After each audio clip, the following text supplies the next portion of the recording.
Hello, how are you all doing? Hope you like my new avatar. That is an accurate representation of me in the Funko Pop sense. So today I'm going to be doing a bit of Lone Wolf Gaming. For anybody who doesn't know what that is, they are a series of fantasy choose your own adventure books that came out in the early 1980s. When I was a kid, I bought and read the first 10 of these, book 10 being the Dungeons of Tragar, which I'm going to get into in a second. But there are, in fact, well, I have 12, 17, I've got 18 books in the series now because they're republishing them.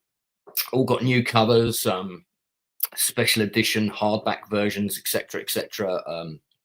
And I've been purchasing those as they've been coming out, and this has all been carried on by the son of one of the two original creators, Ben Deaver, along with various other associates and so on. It's a really rich fantasy world, not unlike Lord of the Rings, but kind of a bit more humanistic, I suppose. And it's just a really cool story, and I love playing it.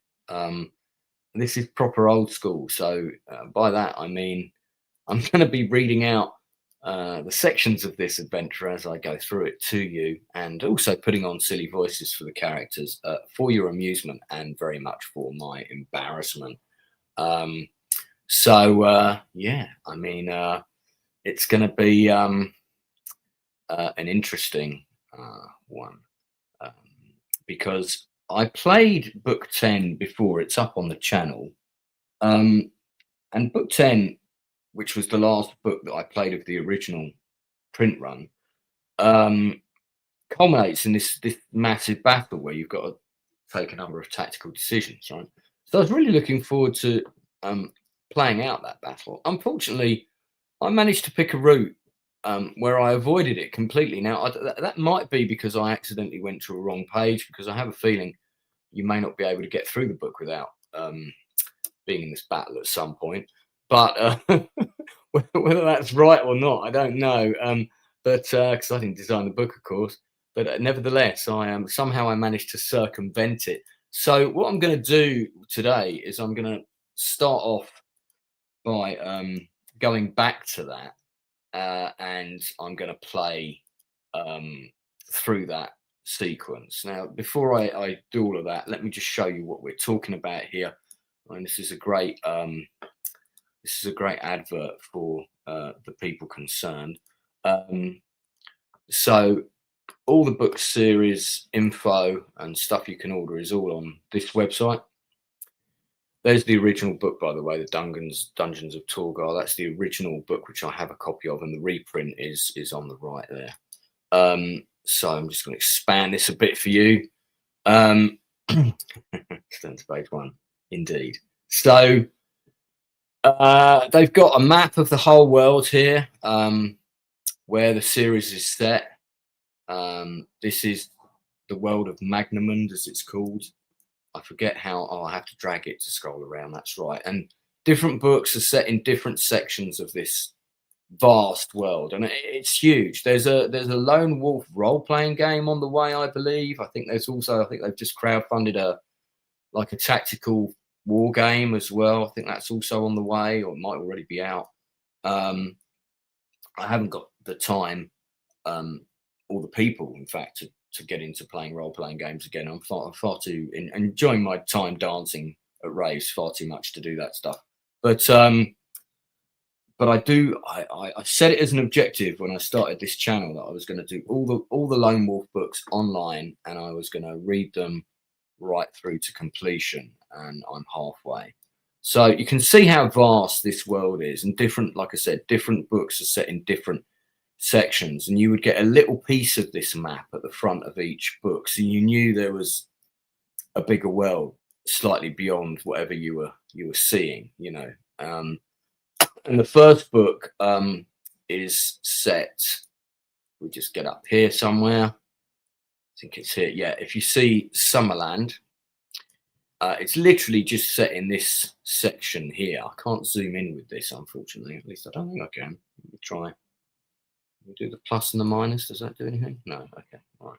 So yeah, it was just literally just this section here, and then I think in the second book you travelled across the wildlands and you went to Duranor to ask the king for help, and because you know your country had been invaded, and you're like a ranger. Your character is very much like Aragorn. He's like a ranger from this monastery. They're called the Kai, and they're kind of like these special envoys, but they're also really good at combat.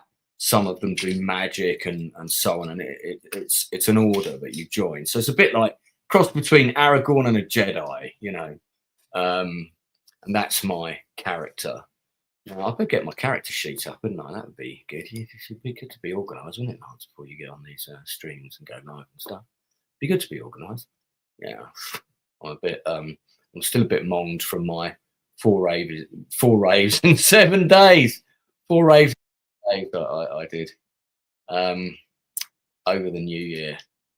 Some of those were sober because I was dancing on stage for 2 of them. So you know, I had to do that, of course, because you know you don't want to fall off the stage. Falling off the stage, not a good look, and you also don't want to whip somebody with your light whip when you're dancing. Also, not a good look. Lone Wolf Online. Here we go. Right, okay. So I've got a character sheet here.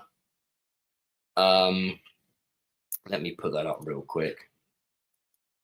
I should be sharing this really on the Lone Wolf and Gaming pages, which I haven't done yet. So I might need to do a little post there before we start.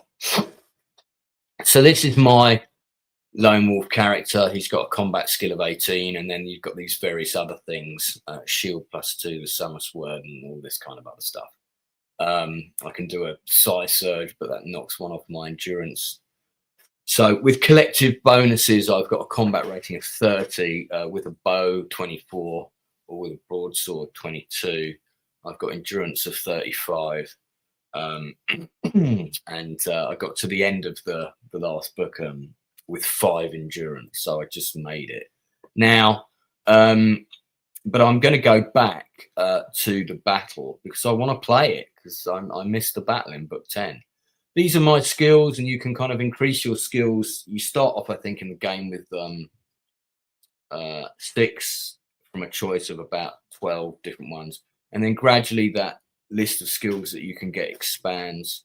The currency are gold crowns. There's also Luna as well, which is a different currency from a different country.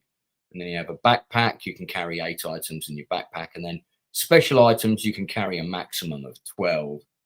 For some reason here, I seem to have 13. I don't know why. So that probably means I need to drop one of those.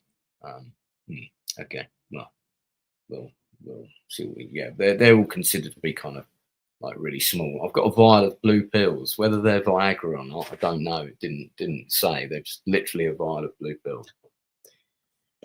So some people are tuning in. Let's have a quick look.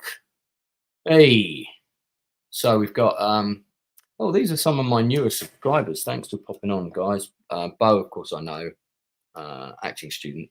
We've got Electric is here. Electric Old 868. In fact, let me put my reading glasses on because I'm probably straining here. So you don't want to see those, by the way. They are absolutely, my new reading glasses, right, are absolutely mahoosive. So I showed them actually on Retro Nerd Girls channel, but I'm not putting them on here. Now, that's one of the reasons why I'm currently not on camera. Okay, let me just put these big nerdy glasses on. There we go. Oh, that's much better. I can see everything now.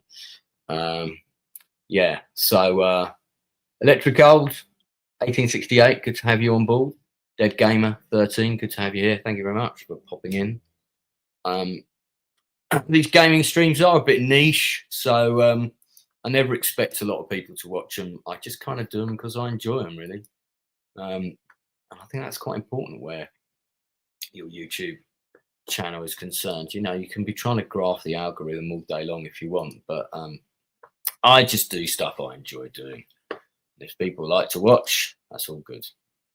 Obviously, where my industry interviews are concerned, I like to get as many viewers for those as I can, especially for the small people who are just starting out or writing their first book or whatever. So those I do try and give the biggest push I can. All right, before we start this, let me quickly let the Lone Wolf world at large know that I'm doing this stream. So I'm just gonna get the link for it and pop that on. Here we go. Just mute myself. Don't want to hear my own echo. Good day indeed. Right, so let's have a look now.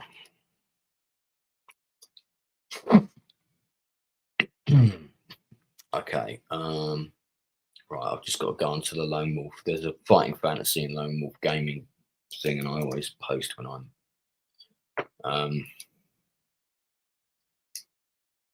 okay.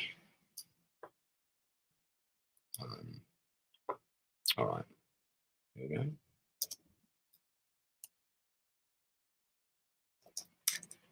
Lone Wolf. Let's just type this out quickly. Sorry for the delay. I will be right with you.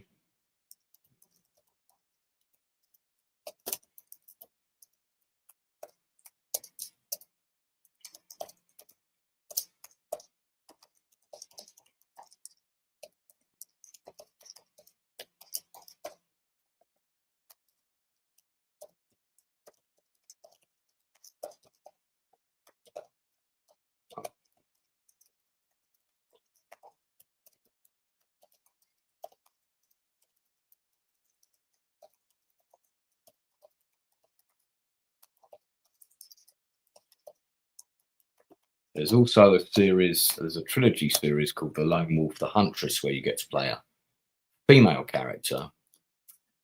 And I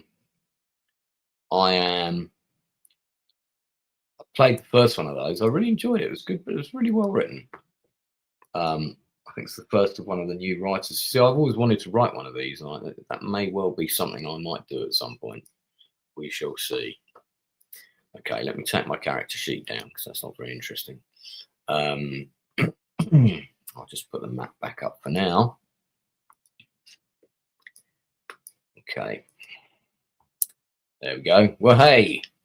All right, and let me just drop another post in the Fighting Fantasy group. So I'm so disorganized today. I got really engrossed in the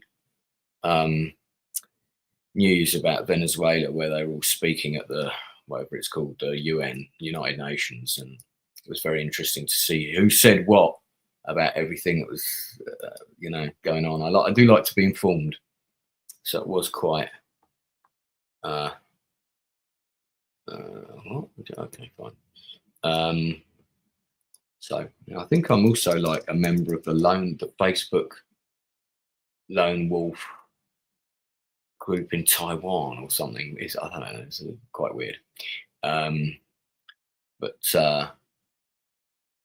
Oh yeah. So the Lone Wolf adventure game, the role-playing game, is out now, along with several supplements. So I've been a bit out of the loop because I've been focusing on other things like writing books and whatnot.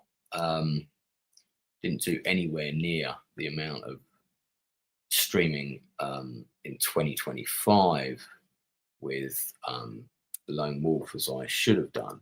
So if I show you this, for example, oh, there's me on camera with my nerdy glasses. Didn't mean to do that. So my nerdy reading glasses that you just got a quick shot of. Might have to edit that out later. I bought them from Specsavers, and trust me, they are an advert of why you should not go to Specsavers.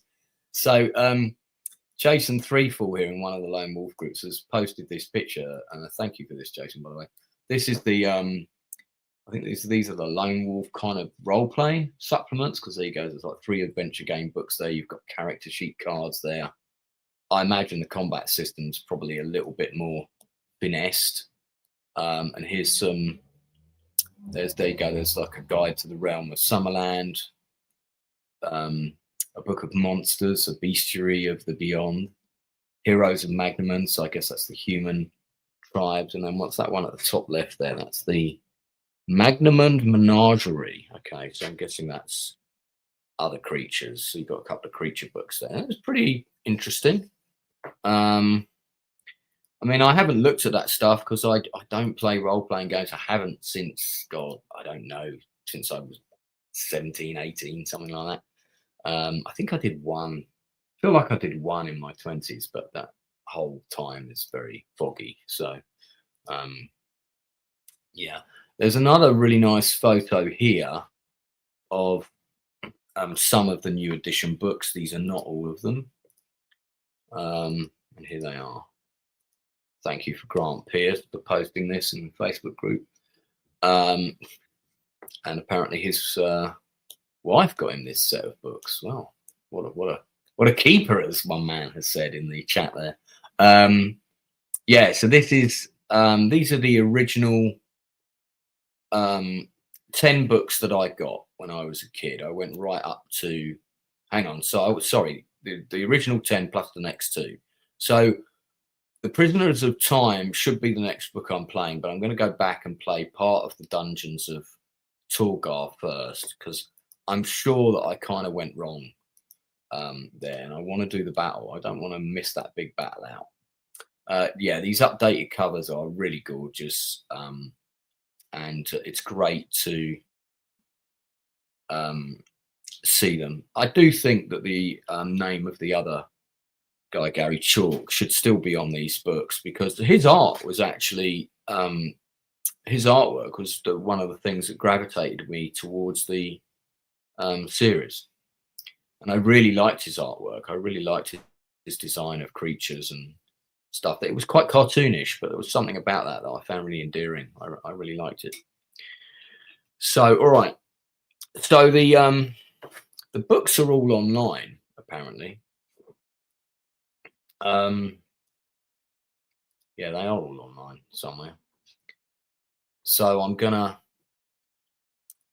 do is I'm gonna get the book. I'm gonna get book 10 up, because they're all put online and made available for free. Lone Wolf books online. So if you ever want to play them, by the way, you don't have to buy the.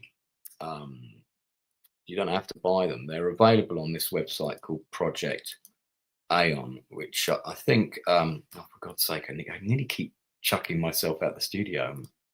I'm constantly pressing the wrong buttons here today. That would be funny, wouldn't it?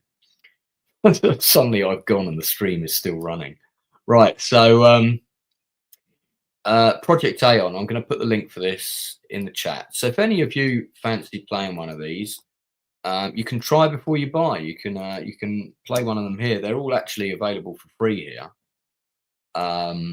with the original artwork and so forth. Here they are. And these are all the different ones and the various things. I've also got the Freeway Warrior series as well. I'm not. I played the first one. I played Highway Holocaust, and I didn't like it. I'll be honest. And I used to own them before, but I just found it was a bit. I don't know. I don't know why. I mean, I streamed it, so I think I said at the end why I thought it was a bit weak.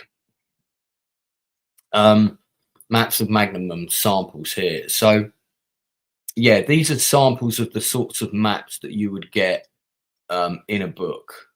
So you know, you'd get one of these in like the left side of the book when you bought the original series. There's all kinds of extra bits and bobs you can get hold of now. Anyway, let's go back to the books. So we're going to go to Dungeons of Torgar, which is where I got up to. We'll go to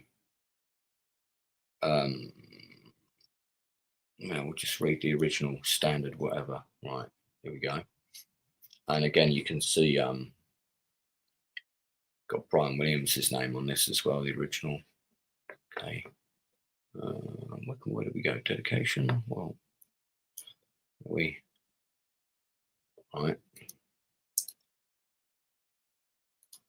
Well, I got a story so far. How do we get to?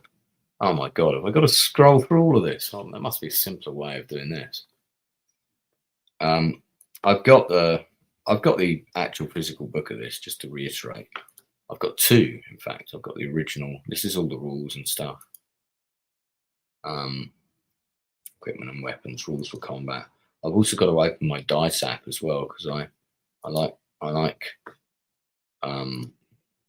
doing the dice online so you can see that I don't cheat. Okay, section 1. Oh my God, there's so much stuff in here. All right, okay, here we are. This is the opening. Now, we need to get to the map of the battle is 280 at the, so let's jump to page 176. It's 280 and 281. Let's go to 232. Oh, that's not helpful. Okay, let's go back. Can I not? Hang on, table of contents.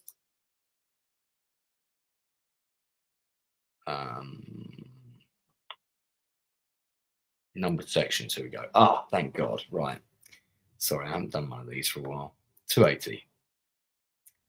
Right, here we go. So this is the map of the battle. Can I get there? Can we? Yeah, there we go. Right. So this is the big battle that takes place in book 10, and I'm glad I can show you this. And I remember because I was a war gamer as well when I was playing these books, and I'm still a war gamer. I play about one a year, but I am still a war gamer. You wouldn't believe the size of my World War II miniatures collection, which I really should use more often. Now this is great. This is like a scene from a movie. It's like a Lord of the Rings scene. And these are one side. I'm guessing these are the bad guys because you've got Drakim and they're I know they're monsters. Yeah, brigands, mounted death knights, Ogrons. I think they were in Doctor Who, weren't they?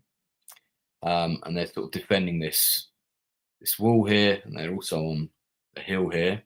And we've got pikes, palace guard, we've got longbows, levies, foot knights, etc., spearmen, retainers, and levy reserves. 1,500 reserve. Okay, so this is the battle that we're about to fight. Yeah, our Wormy Spoons has popped in. Good to see you, mate. So, so like I said, that link there. If you want to play any of these, you can go to Project Aeon, and you can play these choose your own adventure books there. All right, so let's go back. I need to make sure I've got water here because I'm going to be talking a lot. And that's going to dry my voice out somewhat. In fact, you know what? I've got a Coca-Cola in the fridge. I might be tempted to go and grab that in a minute. Let's stick with the H2O for the moment. It's a bit healthier, isn't it? Okay, at the break of dawn, the soldiers of Lindsey and Eyo rouse themselves and adopt their positions for the fight. You gather your equipment and join the prince at the top of the hill. I mean, that's right, I'm fighting for this prince that I went through the adventure to meet, on which he has established his command post. He's observing the enemy line through a telescope and dictating orders to his heralds, who commit his words to parchment and dispatch them to his regiments in the field. We outnumber the enemy 2-1, but they're well positioned to receive our attack. Hang on, that's the prince speaking, so let me do the princely voice. We outnumber the enemy 2-1, but they are well positioned to receive our attack, comments the prince, handing you his telescope so that you can scan their lines. The town of Setzer, little more than a handful of ruined cottages clustered on a flat-topped hill. To the north lies a wood and a small hill on which a ruined temple stands. Oh yeah, that's there. To the south lies an orchard.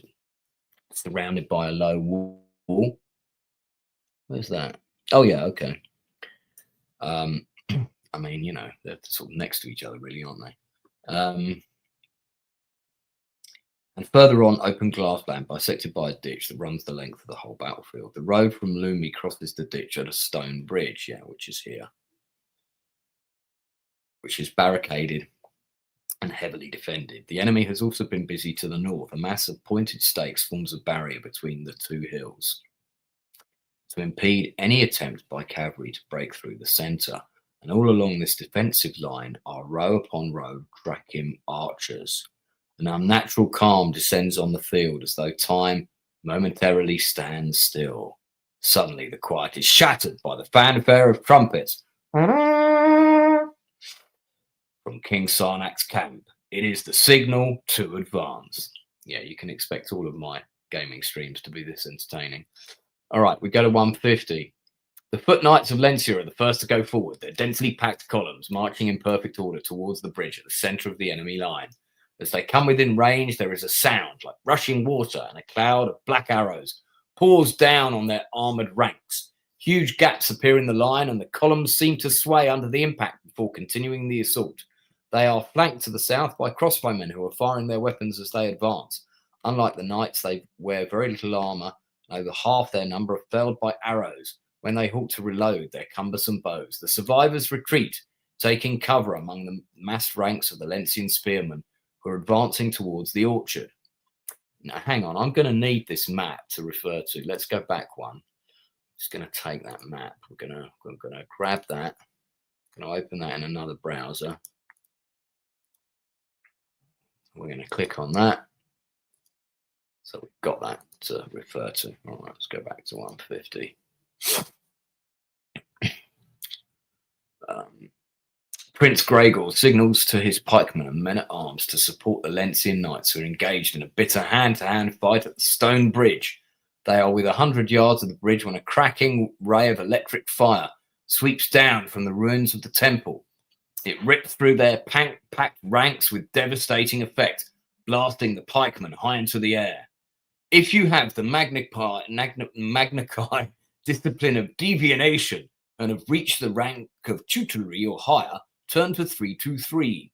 If you have the Magna Chi discipline of hunt mastery and have reached the rank of principalin or higher, turn to 258. If you have neither of these skills and are a bit shit, turn to 42. Okay, so I'll tell you, yeah, my trumpet impressions are the best. Years of farting experience. I'll tell you now, I am pretty high up, actually. Let's have a look. So far, I've only died once doing this whole thing, and I think it was in book. I think it's like on the 4th book or something. And I wanted to get through the whole thing without ever dying, and I didn't. I died, and I forget what happened, but I died somewhere. So I kind of restepped, and you know. All right. So I'm a little confused as to what my rank is. I'm sure I've got this written down somewhere. Oh, there's my dice rolling app. Let's get that open as well. Going to need the dice rolling app, aren't we? We are going to need that. Yes, indeed. So we'll put that here. Yeah. So this is great. You can sort of look like you're basically going to be rolling a lot of die 10 in this game. So yeah, you roll the dice here. There you go. That's a 9, for example. All right. Okay. I'm pretty sure that I'm quite a high rank now, but I can't see where I've written that down. And I've completed one of the circles where you've got like 4 skills and laws of circles completed. Circle of light.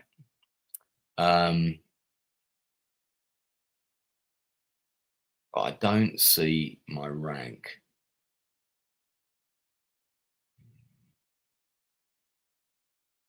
But I've got my skills are quite. I've got 16 skills.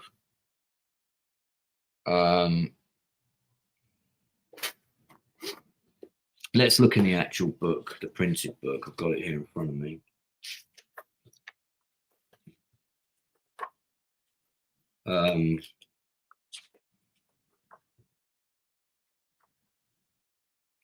Kai disciplines. Now, it might be that there's somebody watching who knows how I can tell what level I'm at. So if that's the case, please say so in the chat. That's right, because I'm trying to find the law stones. That's the whole, there's 4 law stones that can create this thing and do another thing to do another thing. You know how it works. I'm a little bit, if you have successfully completed the mission as set in book, you may add a further magnify discipline. Oh, so after this book, I can add another skill before I go on to book 11, as well as another weapon mastery slot. And you keep any equipment and stuff. Yes, I know. All right. Levels of Magna training. Okay. You begin Lone Wolf Magna adventures with this level of training. So Kai, Master Superior. I'm sure that I reached tutelary. That's how you say that. Following terms of guide of the ranks at each stage of training. As you successfully complete each adventure in the Lone Wolf series, you gain an additional discipline and you progress towards the ultimate distinction of Kai Warrior, Kai Grand Master. Yeah, I think I'm 5. I don't think I'm 6. So we would be going to 3, 2, 3 on this. Okay, I'm just gonna pop this in the chat.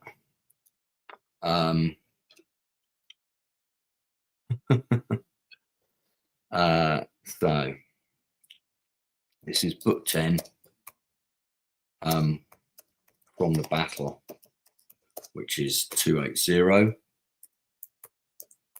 and I think then we went to 150. Yeah. So we're going to 150, and then we're going to go 3, 2, 3. Okay. Did that come out as 3? For fuck's sake. Let me delete that comment then. All right. Sometimes I type too fast for my own good. All right. So we're going to 3, 2, 3. So let me write that down as well, that's my rank on my character sheet, because I definitely don't have that.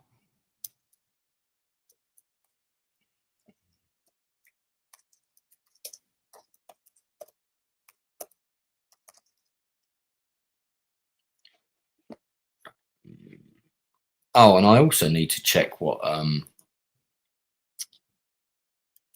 do I have that skill that I mentioned, deviation? I do. I have got deviation, and I do have hunt. I do have hunt mastery as well. So, but I haven't reached the rank of Principal, and that's the next rank up. So it will be this one. Again, a cracking bolt of blue and white fire lances from the hilltop ruins and strikes with lethal accuracy. Screams of terror rend the air as the unslain soldiers fall apart in a desperate, panic-stricken flight to escape the fate that has befallen their slain comrades. Your Kai senses draw your eyes away from this carnage to focus on a figure clad in silver mail and a gold-spiked helmet. He is crouching on the highest point of the dilapidated temple wall. You sense that his magical power is the source of the deadly blasts. Quickly, you inform the prince of what you have sensed and seen at the temple. Okay, I'm going to 42. All right, so desert. I'm back on it. I'm back on Lone Wolf. So I know you'd be pleased to see that. You know, because this time last year I had such a bad chest infection, and by the way, everyone's got it at the moment in the UK. Everyone's falling ill. For some reason, despite me going to 4 raves in a row, I've managed not to catch it. So I'm going to do maximum Lone Wolf streams until I get ill, because I always get something in the winter. Right, so By the gods, what manner of black sorcery is this? Gasps Prince Gregor, horrified by the cruel slaughter. But his horror is soon overcome by the sudden realization that he must act swiftly to counter this threat, or the battle might be lost. The Lentian knights are being held up at the bridge, and every minute that passes costs them dearly. He calls for his destroyer. Is that a word? I guess it is. A magnificent white charger, clad in ornament plate armor, climbs into the saddle. To battle, he shouts, ignoring the warnings of his heralds. He spurs his warhorse down the hill. The knights of the palace guard give a rousing cheer as he takes his place at the head of the column and leads them towards the ruined temple. This is a bit like Lord of the Rings, isn't it? When he charges out of the two towers. That bit. Okay, if you wish to mount your horse and join the cavalry advance, turn to 284. If you choose to stay where you are and observe the battle, turn to 163. Fuck that, I'm getting involved. Let's go. 284. All right, here we are. Okay. We are getting involved.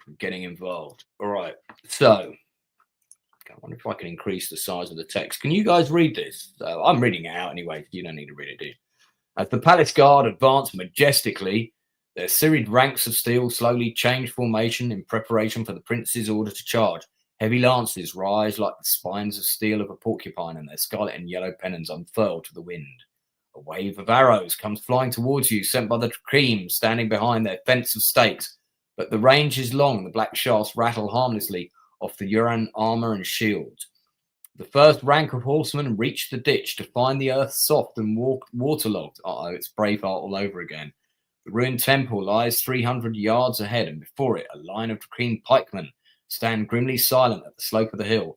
A war horn blares its signal, and suddenly all hell breaks loose. Arrows pour down on all sides from the enemy archers to the right and from archers previously unseen, lurking to the woods in the left. Okay, right, hang on. Where are they in the battle then? Ruined temple. Oh, yeah. Well, they're actually marked on the map, so they're not that unseen. Archers 100 on the left flank. Okay, I see them. All right. Many shafts find their way through the sides of the helmets and between the plates of polished armor. Still, the prince commands his men onward, and they force their horses across the ditch, braving the savage hail of death.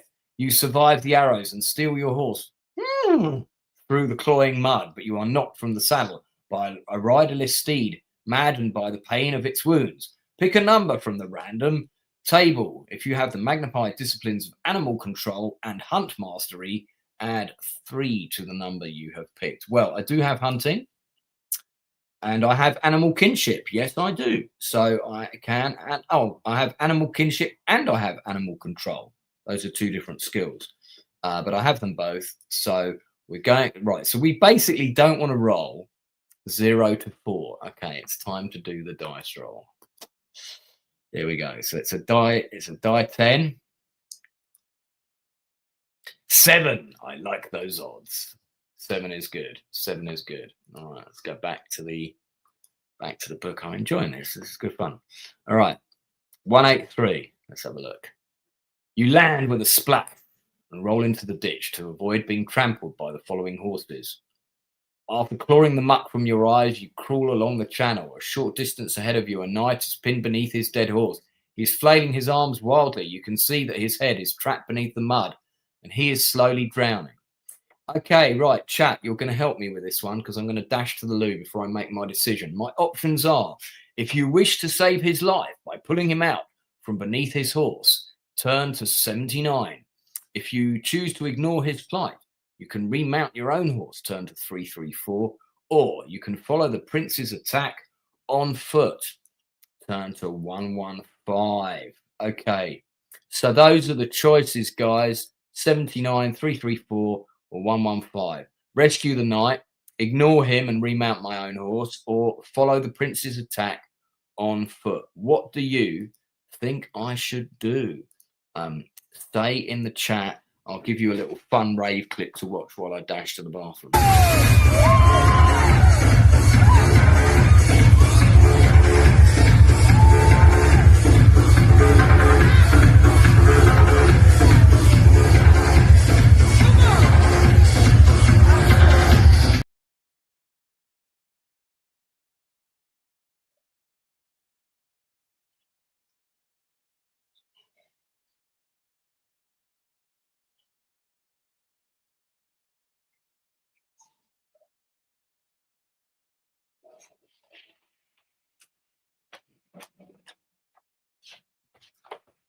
Yeah, that was me dancing while the confetti cannon fired. Okay, so let's have a look. What has chat said?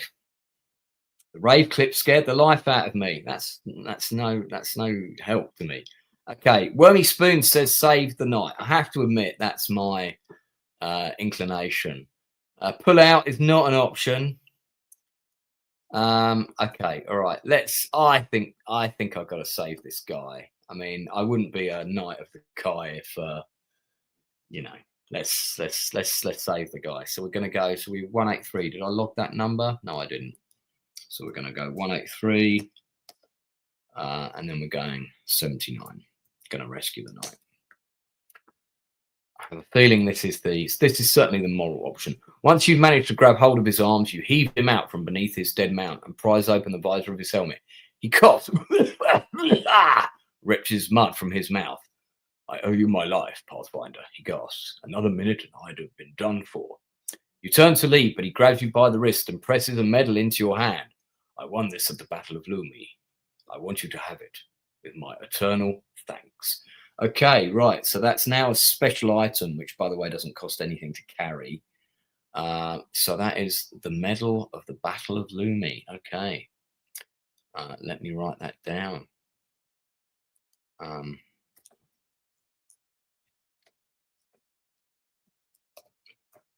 Medal of the Battle of Lumi. Lumi, I think that's Lumi. Okay. All right. Another cloud of arrows falls from the sky and you dive to the bottom of the ditch to avoid being hit. When you feel it's safe to raise your head, you discover that the knight is no longer with you. Well, I hope he survived. He's chasing after the prince and his fellow knights as they gallop up the hill towards the Trakeem pikemen. If you wish to follow him on foot, turn to 115. If you decide to look for your horse, turn to 247. I mean, I think I might be less vulnerable on the horse. Pouty is in the chat. So Pouty's going to be joining me on a couple of streams in the very near future. We're going to do a 2-part Studio Ghibli stream. I think, it's not confirmed yet. I need to discuss, but I think we're going to do part of it on her channel and part of it on my channel. That way, I hope that will work better for her, getting her some more subscribers, which would be great. Do check out her channel. It's very early days for her, but you know how I love to support smaller channels on my own channel. I get YouTubers to come on and talk about their channels all the time. I also get them to be part of my panels, and the other thing that I do is I also shout out their channels during my streams. So yeah, so do check out. I'm trying to find the link for your channel. Can you put it in the chat, Piranha? I'll tell you what. I'm going to make you a mod, and then you can. I'll make you a mod, and then you can put your link in. Add as a moderator. There we go. There you go, Pout. You're a mod. Put the link in for your channel. Because I just had a quick look for it, but I can't find it. I think I spelled Piranha wrong. All right, okay, let's keep going. Let's keep going. Got some momentum here, so we gotta keep going. All right, right. Wormy Spoons is saying, I think you need your horse. You might be right. I mean, it might be that I do need my horse. Let's consult the battle map again. Right, so we're going up this ruined temple. It's a hill. It's going to be a bit of a slog, isn't it, without the horse? But on the horse, I would have thought I'm more vulnerable. Okay, who votes for me to continue on foot, and who votes for me to no problem whatsoever. And listen, I'll be free when I've done this. So if you're free for a call, give me a time. It's now 5:30. Give me a time and we'll jump on that stream. I've left you a big long message on Twitter just before I went out earlier today. It's in your DM box if you haven't seen it. So right. So what do we reckon, people? Am I charging up the hill on foot, or am I trying to find my horse? It's just time is everything, isn't it? At the moment, this wizard is devastating our ranks. I don't know, though. I feel like maybe I should look for the horse. Okay, come on. Votes for horse or votes for on foot? Okay, we've got another vote for horse. That's 2 for the horse. My kingdom for a horse. Pouty, what do you reckon? Should I continue on foot or should I Mr. Ed? Yeah, that's definitely not the name of my horse.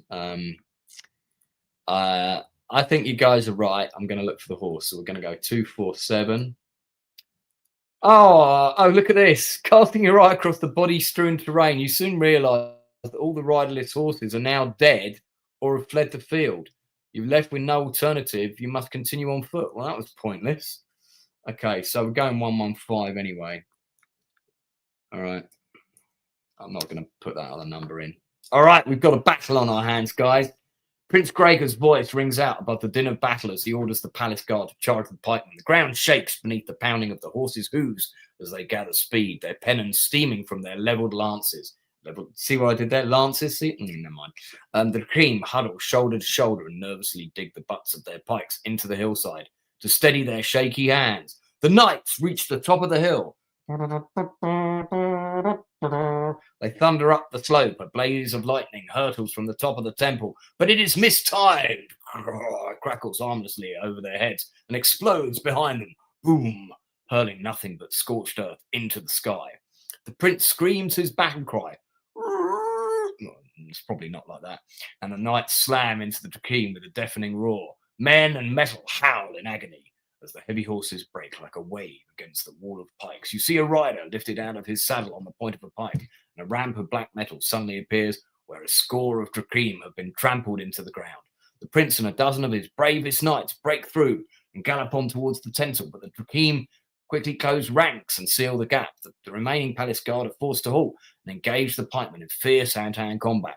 You reach the hill and you leap over the steel-clad bodies that litter the slope. As you near the melee, you see 2 Drakeem rushing towards you from the side, their axes raised to hack you down. For Summerland and the Kai, you cry, and you turn to face their attack. Right now, they have a combat skill of 22 and endurance of 32. I have, sorry,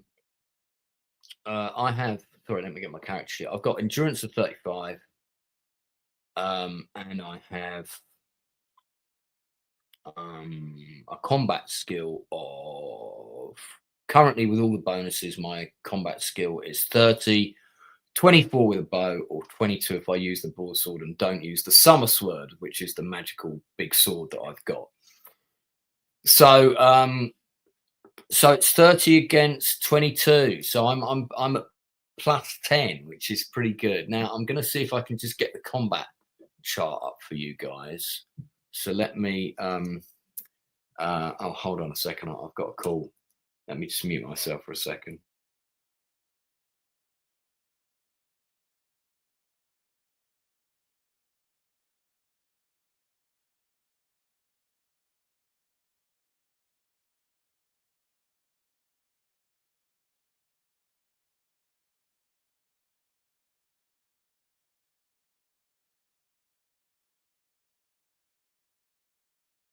Sorry about that, guys. Oh, and all 10 of you stayed, even though I had to jump on a phone call. That's very, very kind.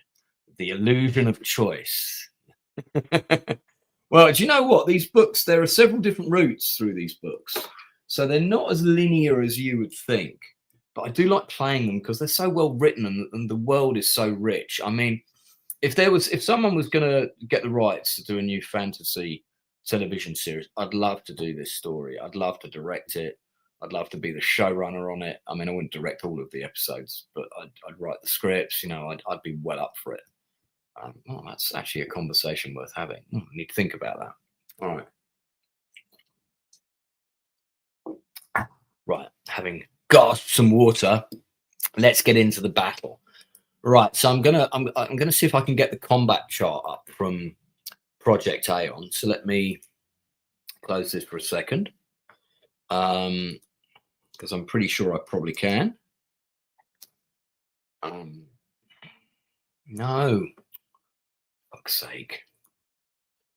That just got me up a completely different link. Right, here we go. Project A on Dungeons of Torgar. Okay. So let's just go to that. Okay, thank you. Right. And then I'm just having to, sorry, just give me a second. I'm just trying to find the combat chart. Okay, read online. Yeah. Okay, I've got to go through the I've got to find the contents again. Where, oh, where is the contents page? Game rules. Here we go. Random number table. Thank you very much. All right. Oh no, that's not it. that's the die rolling. I need the action chart. Is that no? That's not it. That's the combat thing, isn't it? Where is this chart? Where is this chart? Add 10. Yeah. I can't find this thing. Oh, we'll just have to use the one on the back of the book. I've got it here. Okay, I'm going to briefly turn my camera on and show you guys this thing. So, basically, this is the combat chart, combat results table. So you can see I'm attacking them on a +10, right? So these are the die rolls and the damage they do. So if, for example, I roll a 1, the enemies, because I'm fighting on such good odds, the enemy loses 8 of their endurance and I lose 3. Now, if I roll 10, or see those 2 there, KK, that's an automatic kill. So the higher the roll, the better, and you can basically do a bit of chop stocky and kill them immediately. So let's see what happens. We're gonna go on to our die rolling chart. I'm sure I'll be able to get that chart somehow, but anyway, it's in the menu somewhere. Oh, I've spoken to Ben, and also one of the people, the other main guy. He's been on the channel. I've done an interview with the other main guy who brought back the series, who's sort of been spearheading it. Piranha Pout, very cool. I need one of those. Are you talking about my avatar, or what are you talking about? Would you create it as a cinematic multiple choice kind of thing, or a typical link? No. I mean, I'd do it as a TV series, I think. It's not a bad idea, though. That's really interesting. Imagine if it would actually, do you know what? This would be a series that would really lend itself well to AI as a creation, because you could create the different choices with AI, and then you could have people watch the show, but you could also have them make certain choices, and that would be really interesting. That would be very unique, wouldn't it? There's a kernel of an idea there with a shitload of work involved. All right, let's continue. Let's continue the game. So I've got to roll my dice. So we're in a combat situation. So remember, guys, I've got endurance of 32, and these guys I'm fighting have got endurance of, no, I've got 35. Sorry, I think they've got 32. I'm 35, right? Let me check. Current endurance. Current endurance, yeah, 35. Okay. All right. So let's do the first die roll. See what happens. I've got the combat chart in front of me here. So we're doing a D roll of 10 again. We're going to see what happens. First round of combat. I roll a 4, not so great, but still pretty good, because don't forget I'm on +10. So they lose 11 endurance, I lose 2. So I have gone down to 33. So I'll just make a note of that. Currently, let's just bold that.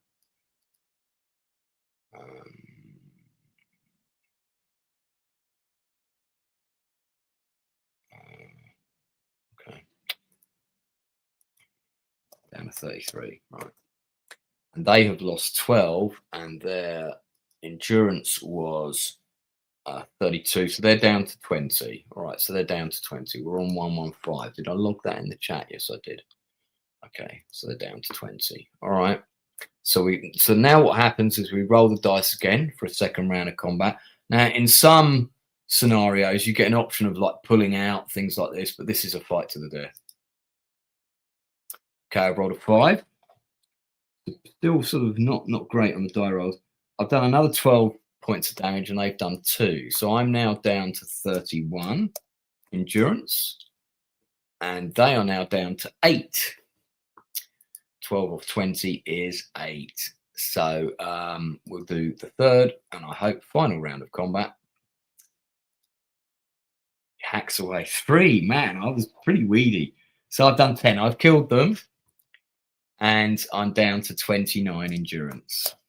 Now at this point, I could like choose to take an item, like a healing item or something. But let's see, because I'm not resting technically. So turn to 297. Okay, I win the combat. Here we are.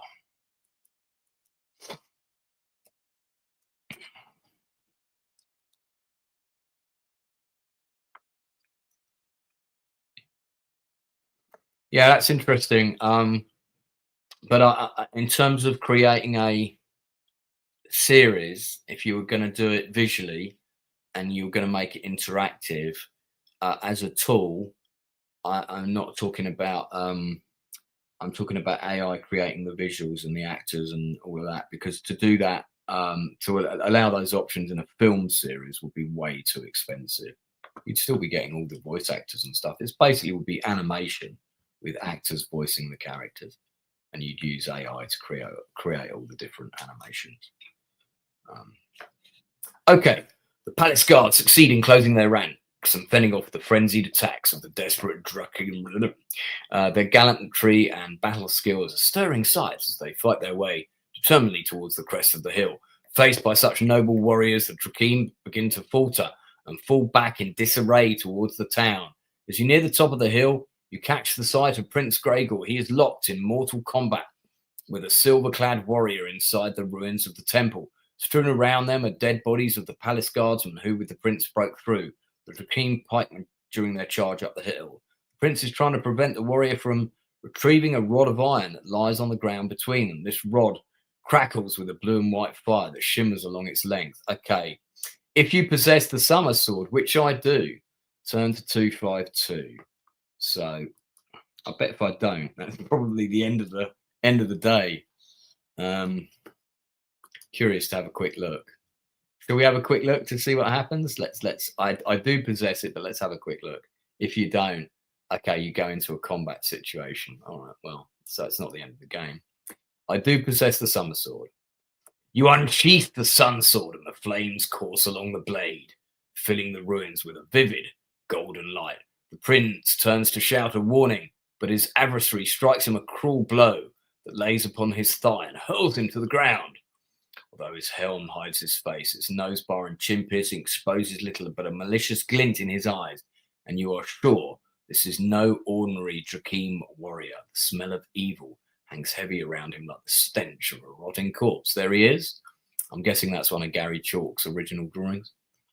He snarls a vile curse and flings his sword at your head. You fend off the spinning blade with ease, but the attack has served a purpose. The warrior snatches up the shimmering iron rod, and it hums with a force that reveals its ancestry. It is a stave of power forged in the furnaces of Helgad.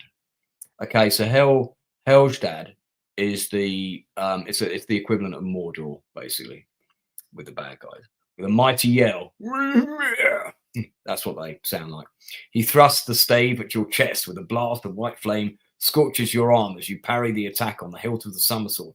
Half blinded by the flash, you stagger back and quickly muster your strength for a desperate fight to the death. Now, hang on a second.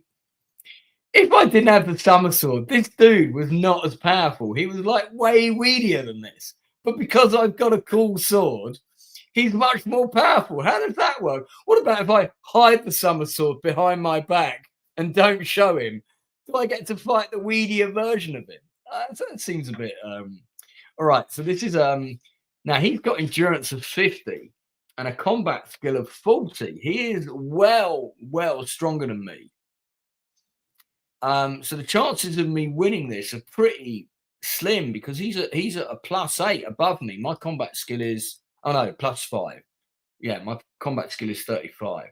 Right. So before I get into combat with him, he's not immune to Mind Blast. Do I have Mind Blast?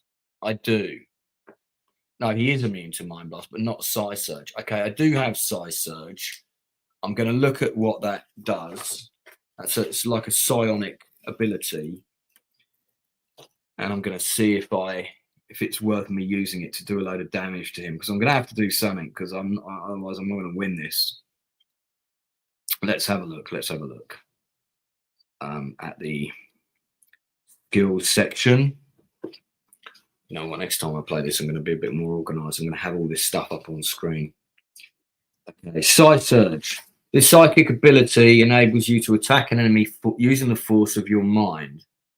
It can be used as well with combat weapons and adds 4 extra points to your combat skill. Okay, let me just check I haven't already added that in the breakdown.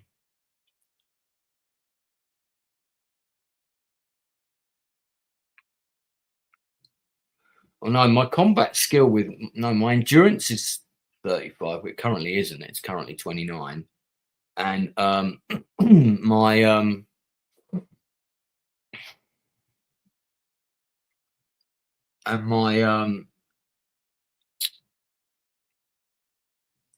right, so I can do a heal after that battle. So I'm going to do a heal and +1 to my endurance. That puts me back to 30 because I've got healing skills. And you can do that. You can do it after a battle for one numbered section. Then let me see here. For every round of combat you use a Psi Surge, you must deduct 1 endurance point. Right, so I could increase my combat from... No, this is all the... Hang on. My combat skill's 18. With the shield, it's 20. With the summer sword, it's 30. I could, yeah, I can take it up to 34 with Psi Surge.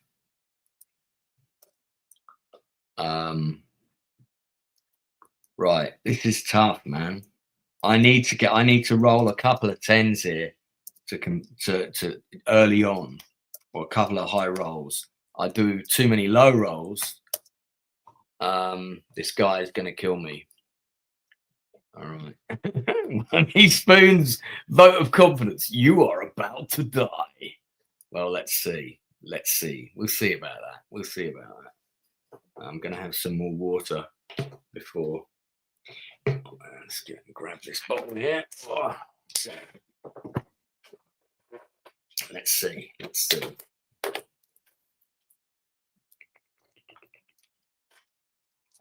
All right. Here we go. Let's go into the combat mode. So I am going to use my Psi Surge in the first round. So that's going to take me back down to 29 again. And okay, so here's the dice. I'm going to roll a D10. Now,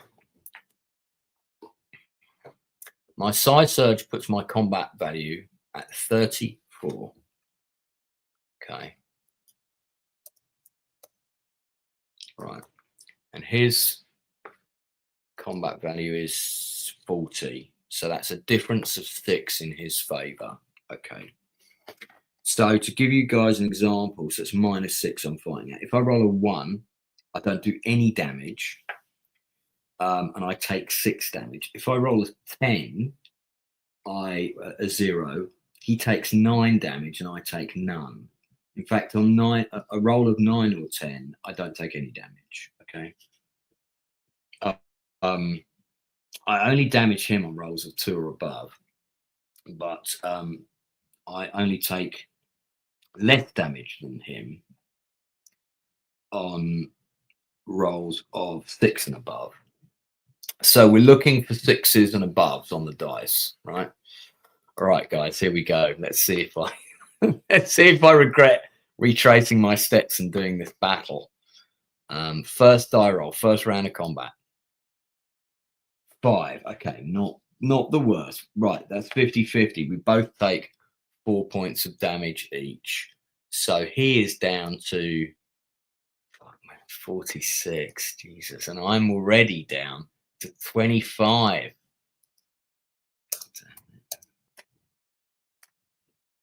He's down to 46. Okay, I'm just gonna have to put this here so I can keep track of this. I need a 10. I need a die roll of a 10 here. I'm just checking to see if I've got anything else that can. I could take the vial of blue pills. Oh, hang on. Padded leather waistcoat. Is that taken into account on my endurance? +4 for the waistcoat, +2 for the helmet, +2 for the power stone, +4 for circle of light. Okay. Right. Feels like maybe my endurance should have been bigger. I'm just looking for, see if I've got anything else.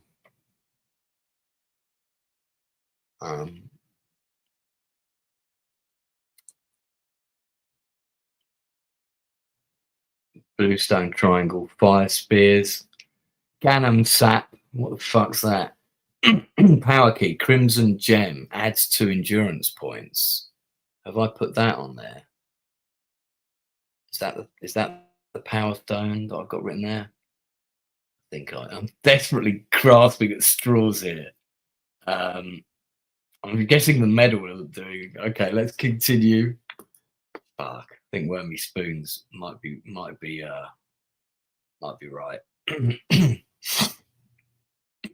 Yeah, I'll tell you what, if I die, that's what we're gonna do. We're gonna go back and do the weedy version. All right. Run away while your legs still work. No, they don't, unfortunately. Right. Okay, die roll. Here we go. Second round of combat. Okay, come on 10. Let's roll a 9 or a 10 here. Is that a 7 or is that a 1? Oh, it's a 7 because it's over here, isn't it? On the side here. 7. All right. Oh, wait. Oh no, it's down the bottom here. It was a 1. Fuck. That's a 1. Oh god, no! I've taken 6 damage and he's taken nothing. Oh god. Okay. Let me get back to the. Shit, I'm not gonna survive this. He's still really powerful. I need a couple of really high rolls in a row. Okay, here we go. Third roll. Come on. Let's roll high. 5. That's still nah. 5 is equal damage to both of us. I'm probably only going to last another 2 to 3 rounds at this rate of rolling.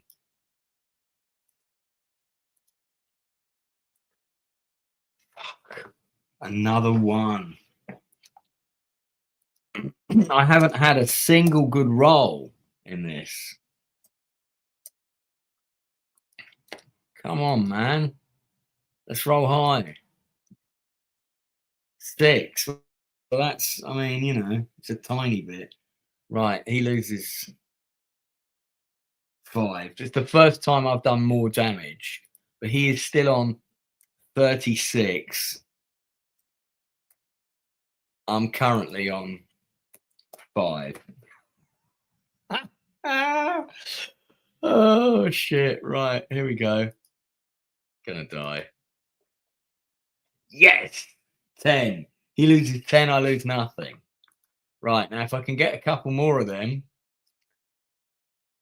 I might get lucky. Let's see. Come on, lucky 10. Here we go. Or a 9. Fuck, I'm dead. I got 3 1s in that. Yeah, I'm dead. So, right. Fortunately, that was all a dream. And we're going to go back to the non-summer sword option. The funny thing is, right, I have just noticed on my character sheet, I don't know if this is because I failed to update it, but let me show you something. I just noticed this further down under my weapons, that the summer sword is currently missing. Look, summer sword, silver bow, and large quiver. Missing. So they must have got taken off me, I don't remember, in an adventure at some point.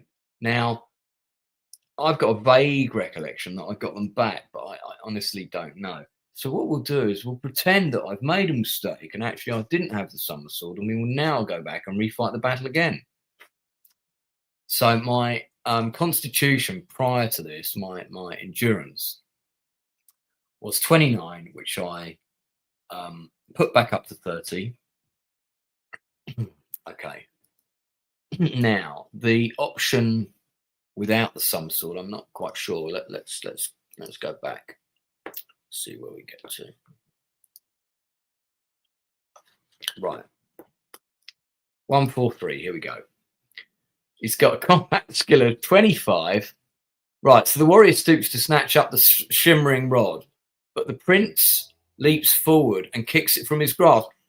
How does me? I've got to call bullshit on this. How does me possessing a cool sword stop the prince from kicking away the powerful rod from the guy? His action cost him dearly when his foot touches the stave. A blast of searing flame scorches his leg and hurls him back to the ground. You rush forward and block the warrior's attempt to scurry after his weapon. Cursing vilely, he snatches a dagger from his belt and launches himself at your throat. Right, so now he's got a combat skill of 25, and I've got a combat skill of I think was it 30. Just check again. I really should have put the huntress character on a different thing. No, let's just make that a bit bigger. Okay, that's what we got. Yeah, 30, 34 if I use Psy Surge. So I'm fighting him on +5. All right, so we've gone to 143, which I call bullshit on that. How is it that I have a cool sword that stops the prince from doing his thing? There's no logic to that whatsoever.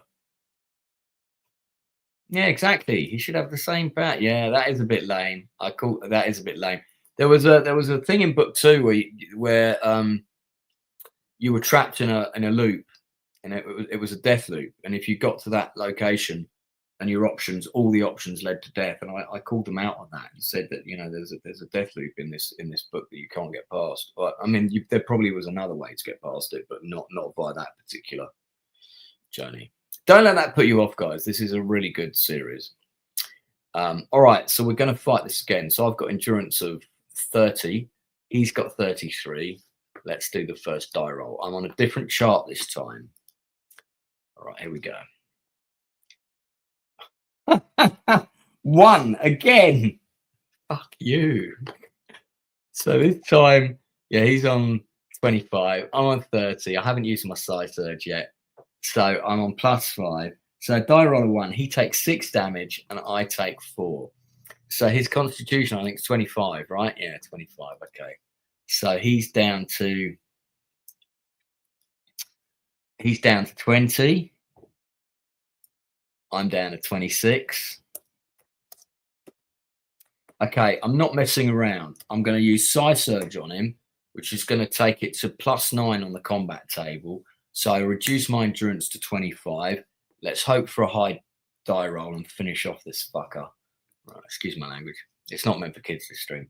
Okay, I've rolled a 3, which is still horribly low. He's taken 8 damage. I've taken 3. So I'm now down to 22.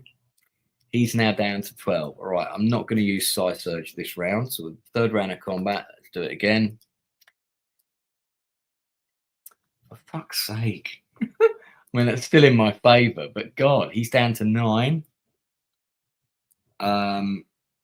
No, I'm down to 19. And he's down to 4 because he was down to 12, wasn't he? Right. Okay, one. This should finish it. This should finish it. Here we go. Ha! Ha! My die rolling is terrible. Right, so he is dead because I do 4 damage. I've taken 6. So I'm on 13. Oh my god. Have I got any of those healing things? Let me just check. Herb pouch. I've got 2 lamp spur things. So every time you have a lamp spur, it cures you of a certain number of points. And I think the points on one is pretty weak. So I'm gonna quickly look up how much does lamp spur heal. I think it's 4, but I might be wrong. Potion of lamp spur. Yeah, 4 endurance points. There's only enough for 1 dose. Each of these restores. Okay, I've got 2 of them, so I'm gonna consume one, and that's gonna restore my endurance to. It's currently at 13. It's gonna go back up to 17.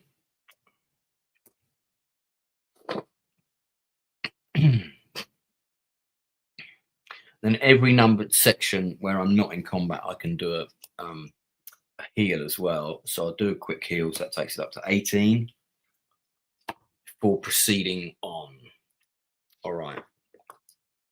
Thank you for sticking with me, you guys. Yeah, the medley thing doesn't seem to have helped yet.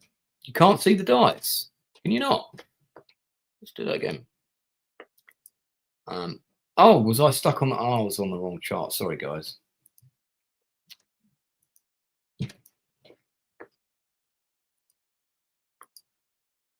Right. There's the dice chart. This is the page we should have been on. All right. The Ziran utters a gurgling, blood-soaked death cry and crumples at your feet. Tongues of flame ignite and quickly consume his corpse beneath a pile of oily black smoke. Suddenly an explosion shakes the ground as the iron stave disintegrates into a million glowing shards. You rush to the injured prince, heave him across your shoulder and flee the temple as the flames and choking black fumes begin to spread. Once you are safe distance from the ruins, you lower the prince gently to the ground and watch as the guttering flames gradually ebb and fade. Well, I'm probably not just standing there because the battle's still going on, isn't it? Okay. 56. And 211.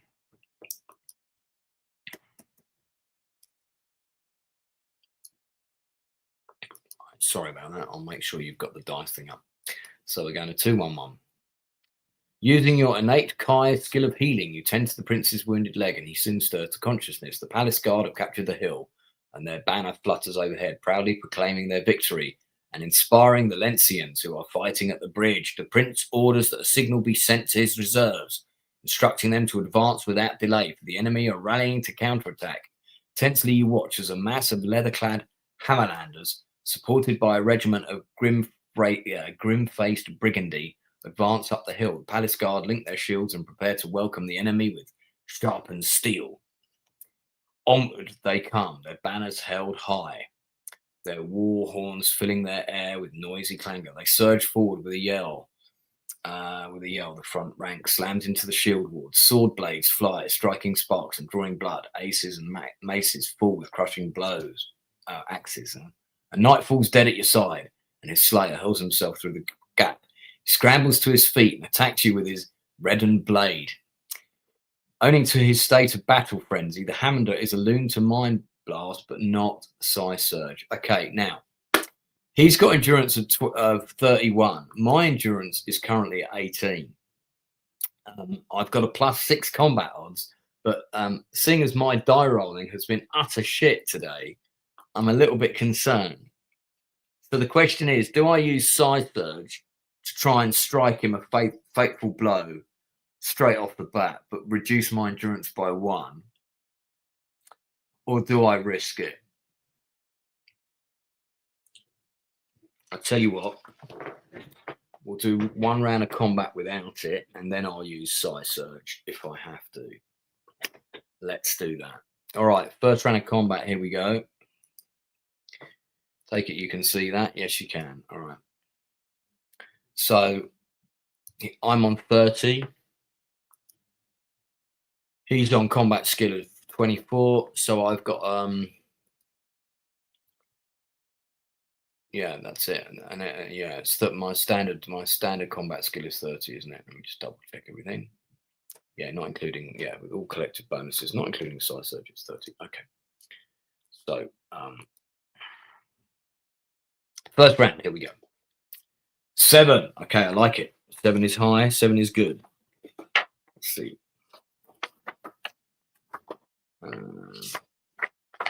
7 on the +6 is he takes 12 damage and I take none.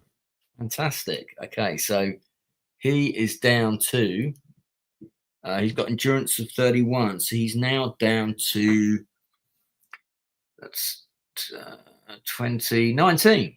He's down to 19. Okay, and I'm 18, so we're now practically level. Okay, that's good. That's good. He's at 19. He's at 19. Let's roll again. Second round. I won't use the Psi Surge yet. 8. No damage, and he's taken 14. So he's now down to 5. Okay, let's go for the third round. I still won't use Psi Surge. 5. He's going to be dead. He is dead, and I've taken 2. So I'm down to 16. Excellent. Right. Now, if I'm not straight into another battle, I'm going to take my other Lampspur potion. Let's see what happens. 87. 4 men die before the shield ball knits together and the lost ground is regained. The Hammerlanders reel back and the Burgundy surge forward, but they too cannot break through the palace guard. The trumpet sounds in the distance. The prince's men cheer when they see the reserves streaming up the hill to support them. 200 Uran pikemen press forward their bristling steel and take the enemy in the flank. The attack is devastating. The enemy is split asunder and swept from the slope. The pikemen halt, and through their ranks a wave of archers move forward to fire at the backs of the retreating foe. The retreat turns into a rout as the Hammerlanders and Burgundy flee the field in chaos. Okay, now I'm not in combat in that section, so I'm going to use a heal to take me up to 17, and then I'm going to have some Lampspur to take me up to 21. That is both my Lampspur potions gone though. I don't have any, so none of those at the moment. I've also got no meals at the minute. I've run out of food. Okay, so we're now going to 66. On to Setzer, shouts Prince Gregor. The battle cry is taken up by his valiant soldiers as he leads them across the corpse-strewn field towards the town. Heavy fighting is raging along the main street. The Lencian knights have taken the bridge, and King Sarnak's spearmen have breached the wall that surrounds the apple orchard. However, the Drakim are determined to stand their ground, and they fight back viciously like starving wolves. You run with a group of longbowmen towards the centre of Setzer, and you find yourself approaching a barn-like building which overlooks the bridge. Standing at a window on its upper floor is a Drakim sniper with an arrow notched ready to fire. Patiently, he watches you, weaving through the smoky ruins until you present a clear target. He releases his straining bowstring and sends an arrow whistling towards your heart right now. This is one of those ones where one of these numbers is going to be you're dead. Okay, but fortunately, I have the Magna Chi discipline of Hunt Mastery, so I can add 3 to the die roll because I do have that skill. I have 16 skills, so I've got quite a lot of skills here. Yeah, I've got Hunt Mastery. Yeah, so let's do a die roll, and we've got to add 3 to our die roll. All right, here we go. So that's a 1. Adding 3 is a 4. 4. So we're up near, I'm guessing we're sort of up here somewhere at the moment. Yeah, at the top here. Okay. So turn to 1, 2, 1. All right. So we've gone 66. 121. I did have a horse boy, but I'm afraid he died. Instinct saves you from sudden death. You twist aside to avoid the speeding shaft. It grazes your shoulder. You lose 2 endurance points. Okay, so it's good that I did all that healing shit, because that puts me back to 19.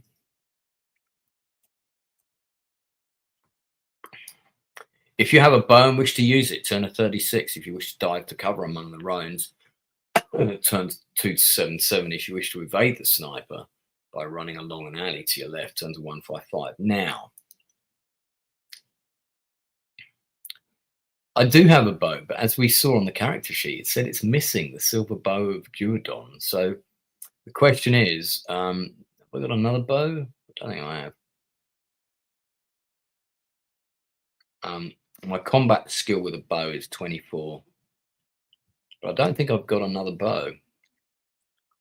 I'm just checking. Weapons.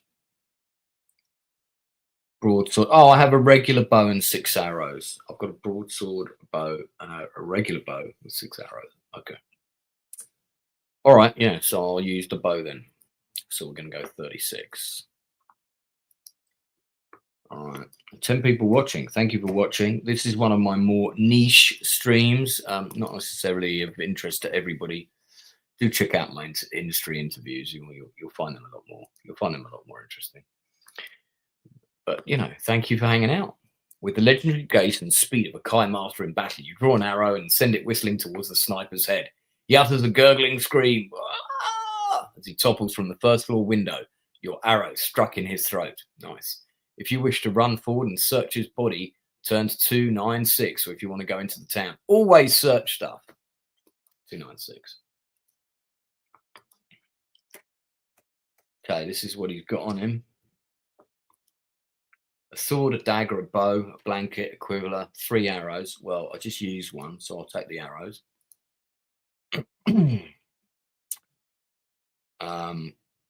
So that would have been up to 9, but down to 8. So I've got 8 arrows. He hasn't got any meals. 16 lunar gold crowns. Okay. So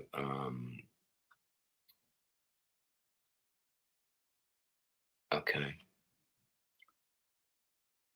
All right. So that's another 16. Got a lot of lunar on me. Do I want the blanket?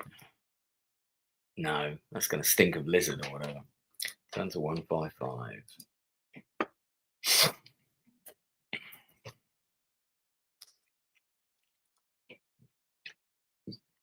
You reach a square near the center of town where a unit of enemy reserves are gathered, awaiting the order to join the battle. They are Krawn, hideous-looking creatures from Mogdor and the Amzine forest. They are approached by a swarthy giant of a man with a short black beard and a shiny bald head who brandishes a massive war axe fashioned from fiery red metal. The axe, oh, by the way, I can use my healing powers while I was searching that guy's body. So I'm going to do that. I'm going to put my endurance back up to 20. That's pretty important at the moment. The axe must weigh more than its wielder. He weighs it above his head as if it were no heavier than a stick of wood. Judging from his features and form, what you have heard during your travels through Eyo, this warrior is Baron Shinzar, the enemy commander. If you have a bow and wish to use it, turn to 96. I certainly do. If not, turn to 73. Now, this is also not a combat section, so I can do my healing again and go up to 21. So we'll do that. And I will use the bow. Don't shoot him, run away. Running away is not an option. It doesn't give you that. The Baron is shouting at the Krawn to form a line and get ready to advance. The only vulnerable part of his body that you can see as he strides back and forth before his troops is his unarmored head. Coolly, you draw an arrow to your lips and aim at the nape of his neck. Pick a number and add it to any missile bonuses you have. Okay, right. So, the missile bonuses that I have are...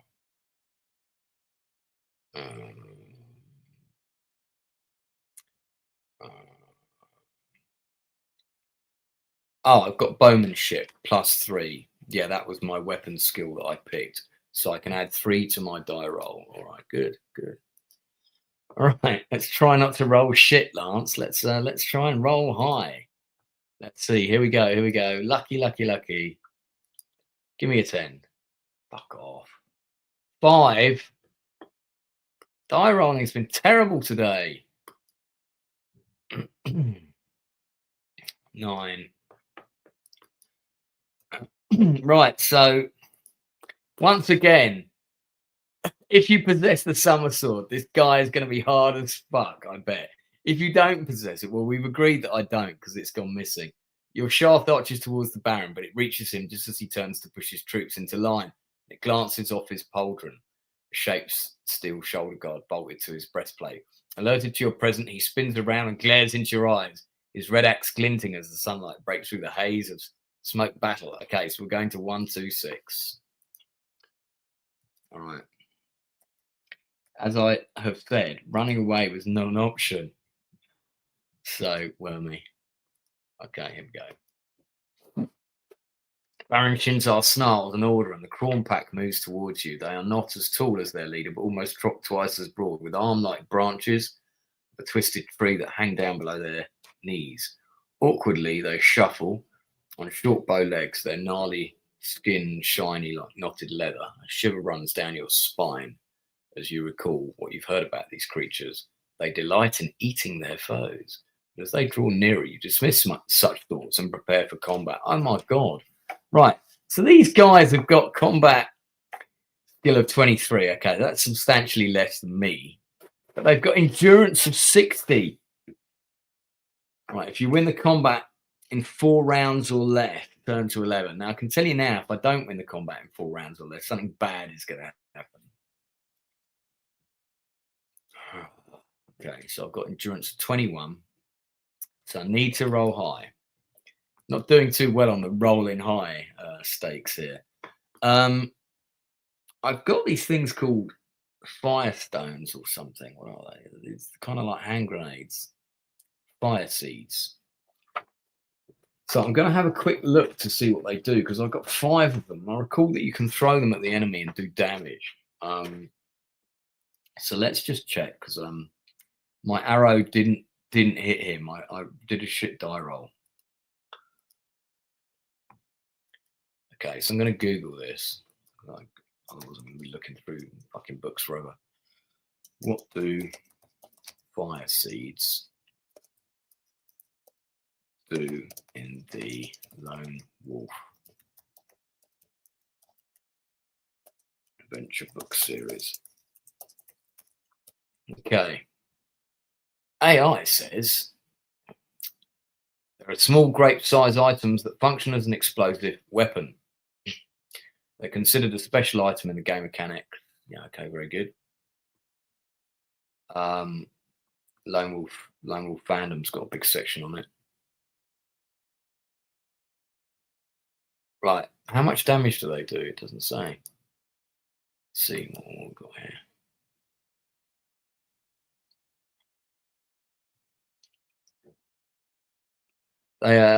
They are a useful ranged offensive weapon available to the player character. Okay. Let me rephrase the question then. How much damage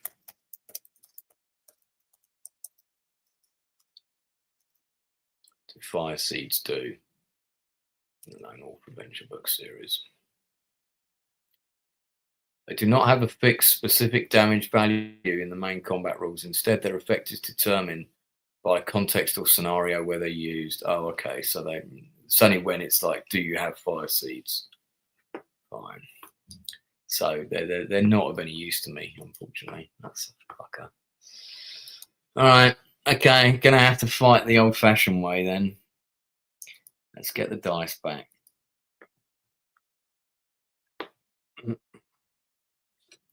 No, that was another guy that I killed. Well, I mean, that was a different one. All right, here we go. Look at my die rolling. It's been terrible. Look at all these low numbers I've rolled. 1, 1, 3, 3, 1. Look at that. Okay, come on, lucky number 10. Let's get off to a good start here. 8, I'll take it. All right, so these guys have got combat skill. So I'm +7, so that's a good shot to be on. So a die roll of 8 means they take 16 damage. I take nothing. All right, so they've got endurance of 60. So that has gone down to, I'd say it was it 12? 8 on the dice, wasn't it? They take 14 points of damage. That's gone down to 46. Okay. So I need a couple more rolls like that and I'll be all right. See how we do here. Okay, next die roll. Round 2. Now remember, I've got to try and defeat these guys in 4 rounds as well. 9! That's a good one. That's a good one. That is a good one. That's 18 points of damage and I take nothing. So that takes them down to 28. So we're almost even, Stevens. 3rd round of combat. Here we go. That was going to be a 10. 6. I'll take 6. I'll take 6. I only take 1 point of damage. They lose 12, so that takes them down to 16.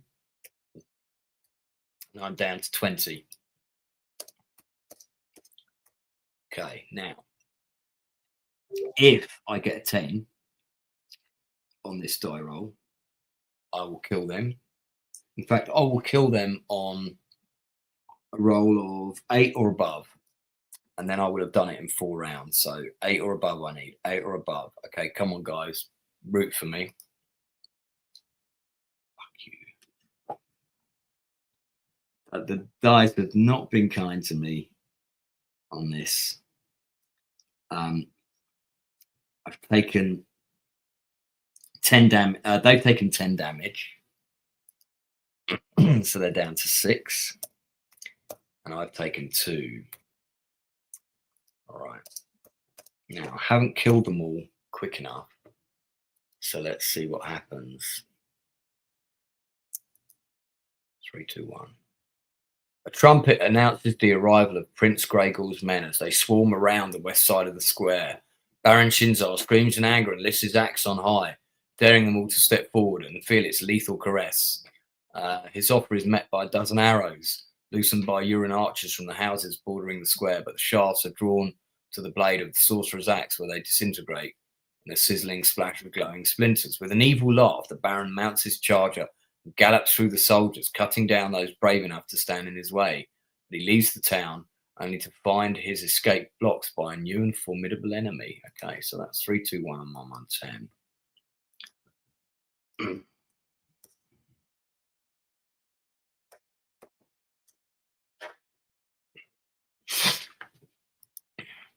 King Sarnak and a host of mountain knights block the road that leads to Blackshroud. They sit astride their war horses, their armor dented, stained with the blood of Baron's cavalry, all of whom they have slain in the battle or put to flight. The Baron thunders towards them at breakneck speed, but the king and his knights remain grimly immobile, a wall of tarnished steel. Slowly they lower their lances as the Baron speeds nearer and nearer. With a last defiant cry of anger, the Baron and his horse smash headlong into the line. There is a sickening screech of battling metal and rearing horses, and then the Baron reappears, hoisted into the air, impaled on the tip of King Sarnak's lance. Turn to 300. A triumphant cheer fills the air as the soldiers of Prince Gregor and King Sarnak flood into the square. Setsna has been recaptured and the enemy have been smashed beyond recovery. Thank God. Oh, incidentally, those are 2 sections where I can do some healing, so I'll put myself back up to 20.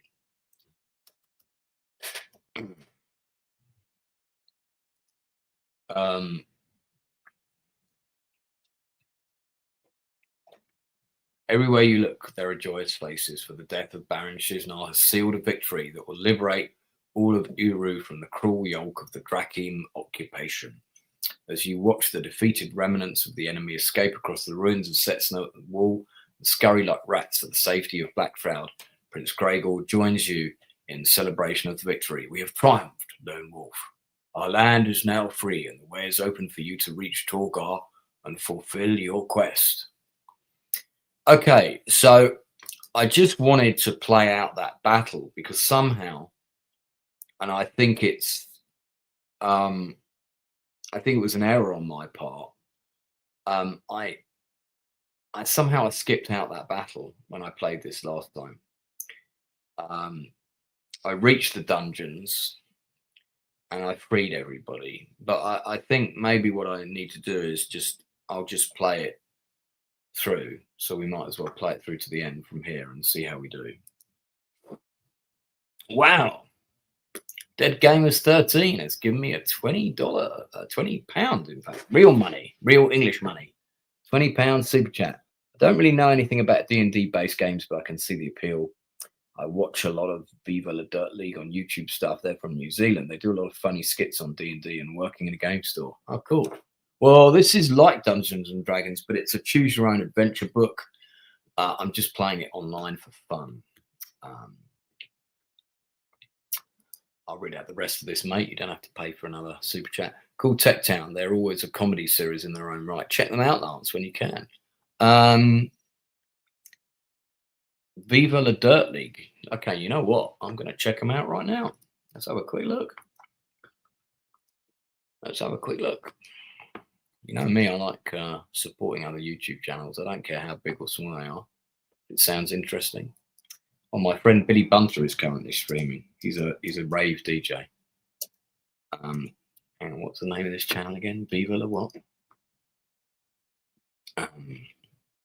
Viva La Dirt League. Okay.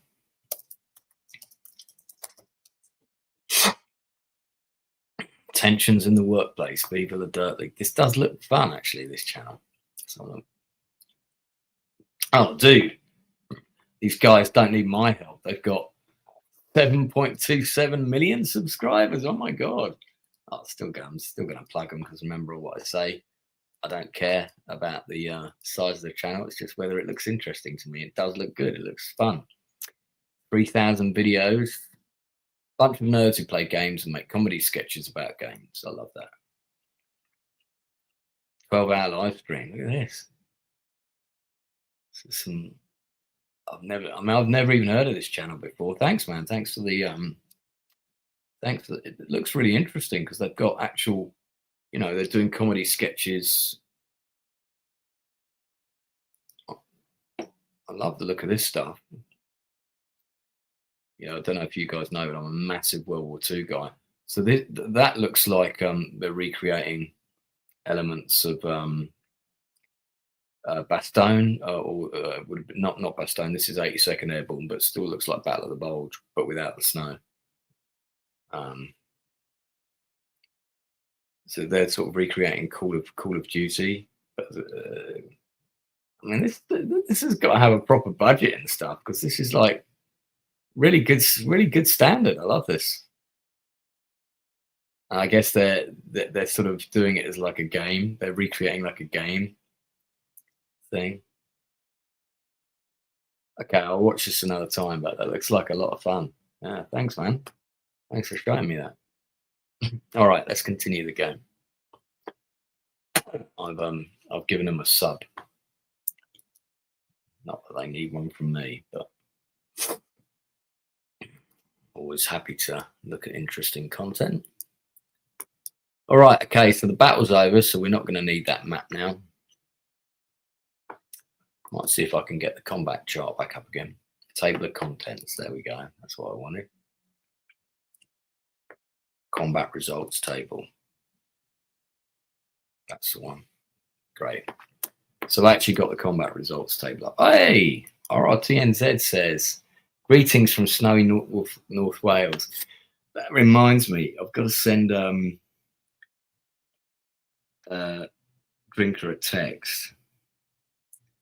Because I kept saying, has it snowed yet? And he said he kept saying no. Bet it snowed now. So I'll just send him that text to see what he says. We'll see. Hope it's not too cold down there in London. It's fucking freezing, mate. Absolutely freezing. Just uses D10. That's the only thing. So, and this is the combat results table. I've just found it, so I'll put it up on the screen here. So these are the odds, like up here, the combat ratio. So this is if you're fighting at a disadvantage, and this is if you're fighting with an advantage. So if you're fighting on -11, if you roll a 1, you're killed. That's what the K is there. So you don't want to be fighting on a -11, then you're dead. You're in Manchester, mate. I was just in Leicester the other day for a rave, of course. All right, let's continue with the game.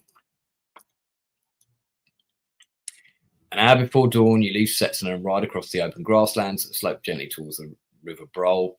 A full moon and the gathering light of day help you identify the landmarks that Prince Gregor told you to look out for, to help guide you to a ford close to the site of an abandoned copper mine. His directions prove accurate, and by mid-morning, you find yourself on the ridge that overlooks the ford and its cluster of derelict mining huts. Okay, so there were 2 sections there, this one and the previous, where I wasn't in combat, so I'm going to heal 2 points. I'm back up to 22, way off my 35 max, but I'm doing all right.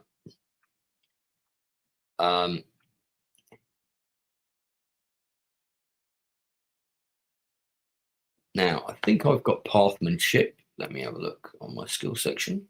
I do have pathmanship, and I'm at the rank of how do you pronounce that? Tutelary, because it's from the word tutelage, isn't it?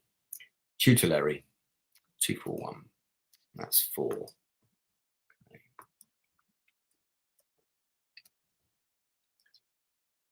I greatly appreciate those super chats, guys, because I'm a bit up against it on the money at the minute. I was going to go to Thailand at the end of January and go and visit my friends in Australia, and I could only do that because they've agreed to put me up, so I don't have to pay for a hotel. But StreamYard's yearly subscription is coming up at the end of this month, and it's $450. So that's completely fucked, that plan. So that's not going to be happening. Okay, here we are. 241. A chill of premonition runs down your spine as you stare at the old mining huts below. You feel sure they conceal enemy lying in ambush. You cast your eyes along the river for an alternative place to cross, but it is only here that the deep, fast-flowing waters of the River Brole are shallow enough to ford on horseback. If you wish to gallop towards the ford and attempt to cross it despite the risk of ambush, turn to 8. If you choose to avoid the ford and try to cross further downstream, turn to 224. Well, I think I'm going to avoid it. It'd be stupid to charge into there, wouldn't I?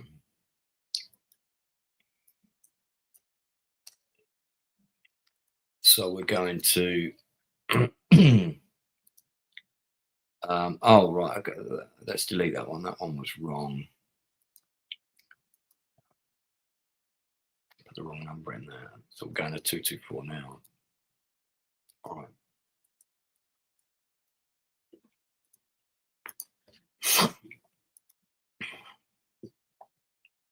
Having made a wide detour to avoid the ford, eventually you discover an old game trail which runs alongside the river. You follow this track for several miles until you reach a place where massive boulders, smoothed by centuries of erosion, rise out of the foaming torrent like giant stepping stones. It would be difficult, though not impossible, to cross the river at this point, but not on horseback. Reluctantly, you leave your mount. Farewell, Shadowfax, and make your crossing by leaping from one boulder to the next.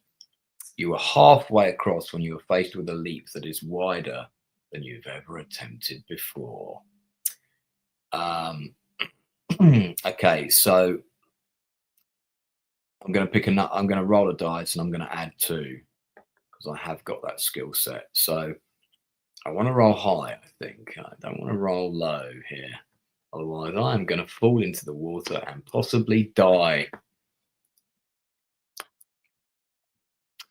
That, with my +2, is a 10. So that's all right. Turn to 43.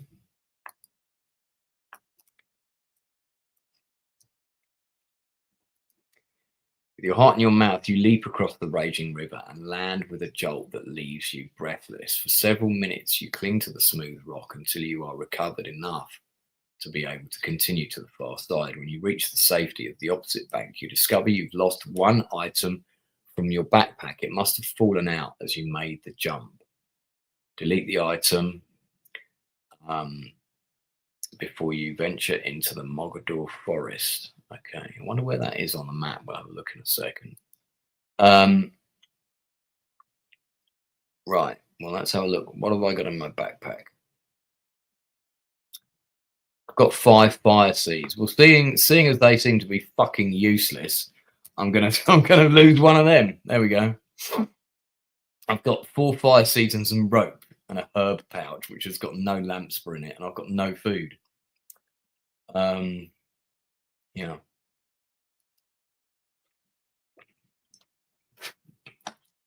All right.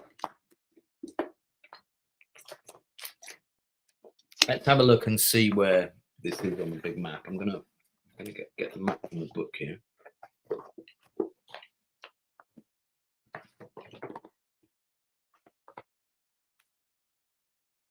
Okay. I'm guessing that's the river then, is it? Right. So let's see if we can find the hell swamp. So it's to the right of the hell swamp. All right, let's go on here.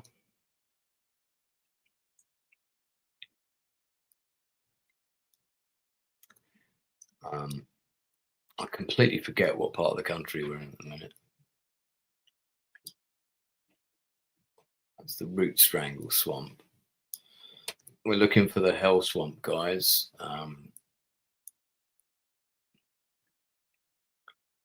That's not it over there, is it? Or the fortress of Trugar, whatever. However you say it.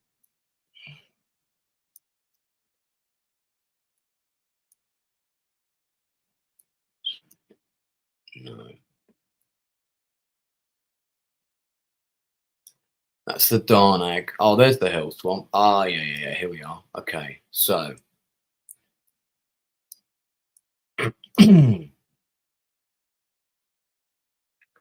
Mogador Forest, Torgar. There we are.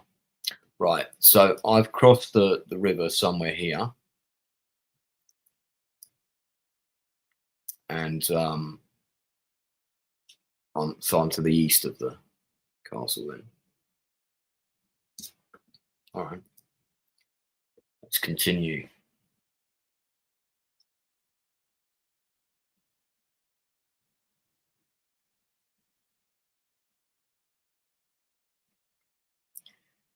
Cheers for the tips, Dead Gamer. I'll definitely check out their content, man. It does look fun. It must be, with that many subscribers, that must be why they've got a bit of a budget to do their stuff. All right, people, let's continue our adventure. Turn to 186.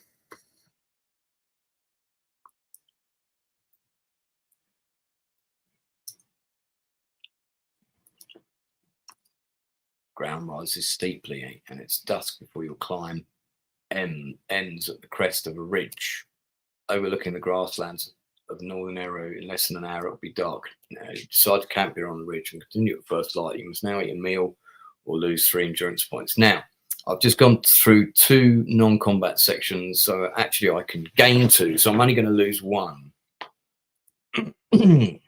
So,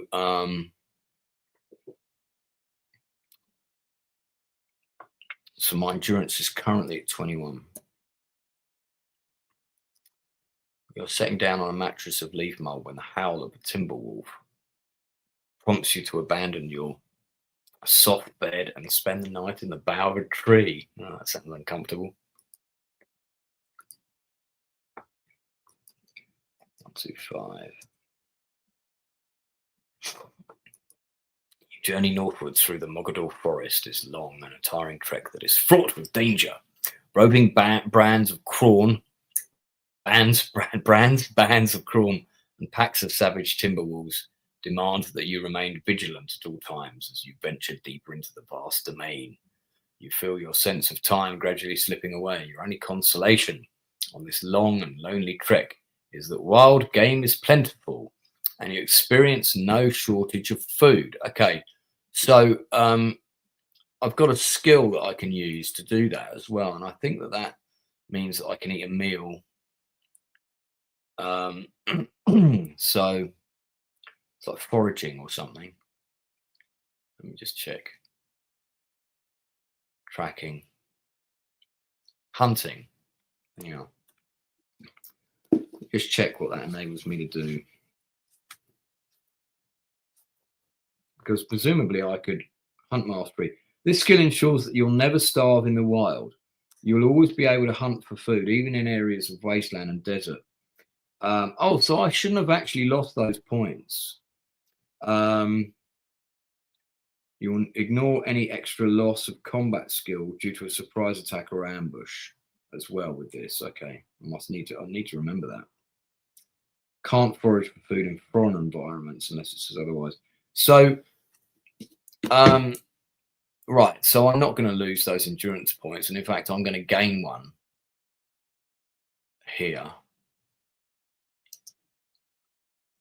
So I'll be at 23 now, including the other section where I wouldn't have actually lost any. You check your map. Oh, look at this. This is the original one that comes with the book. Oh, isn't that nice? Look at that. Let's keep that. Let's get that open and keep that as an additional option. Like it. That's so nice. I do love these pieces of artwork. I really like the way that they're drawn. All right. Check your map and it confirms your suspicions. You've reached the foothills of Nadal mountains and you are now less than 20 miles from the fortress of Torgar. Less than 20 miles. 64 miles behind enemy lines. I've got to load up this other thing. Where is it? There we go. All right. So on the morning of the 9th day in the forest, you notice the grey pines are beginning to thin. The ground is becoming dusty and sparsely vegetated. Come across a road of constructed broken stones which leaves the forest and disappears into the barren landscape of yellow sulphurous soil. Yeah, so going from 125 to 140. All right. Go back to the chat.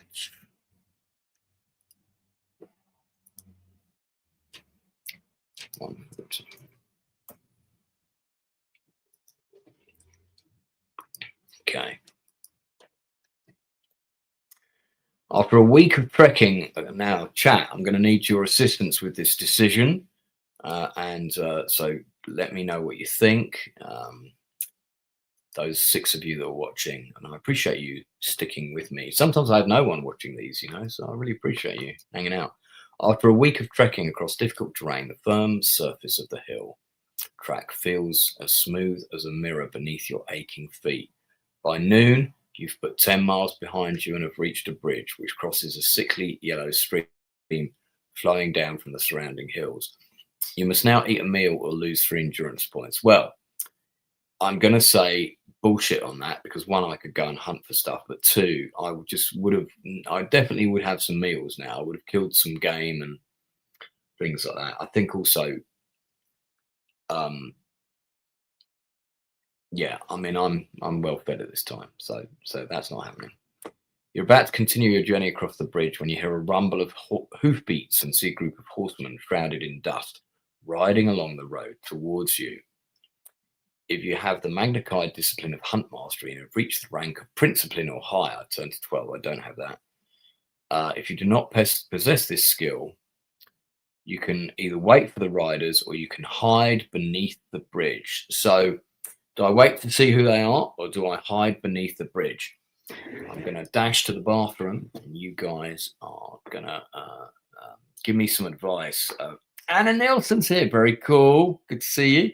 She votes hide. Okay, well, while I'm thinking about that, here's a video of me dancing on New Year's Day for Team P.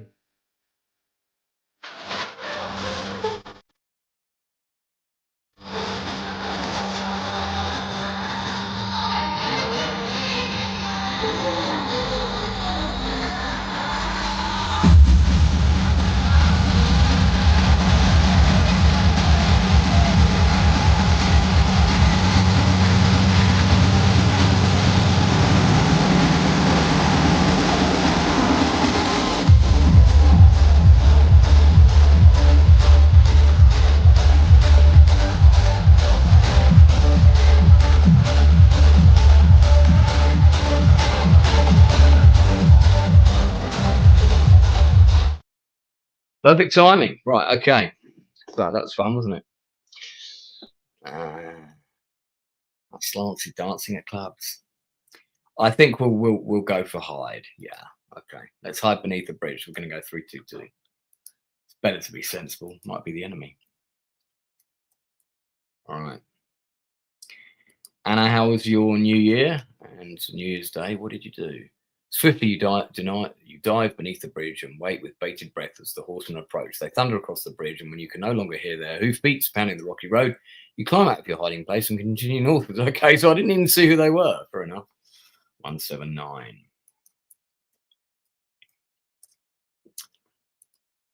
The road winds up through the arid hills until it reaches a ridge of yellow rock, and you climb to the crest of the ridge and catch your first awe-inspiring glimpse of Torgar. Dun dun dun dun dun dun dun dun dun. So if you want to see what that looks like, it's actually on the cover of the book here. So if I just see the tower behind this evil man, that is the Tower of Torgar, the fortress of Torgar. The wall of this grim city fortress stands upon the brink of a ravine cut deep by centuries of rushing water. A natural causeway of stone spans the dark chasm and provides the only mean of approaching Torgar from the south. It has an enviable position and its defences seem impregnable. It commands the only road into the barren land of Gatan, and any who dare travel the road must pass over the causeway and through the city's great iron gate. In the past, there had been few who would venture willingly to Torgar, but now the causeway and its approaches swarm with such men.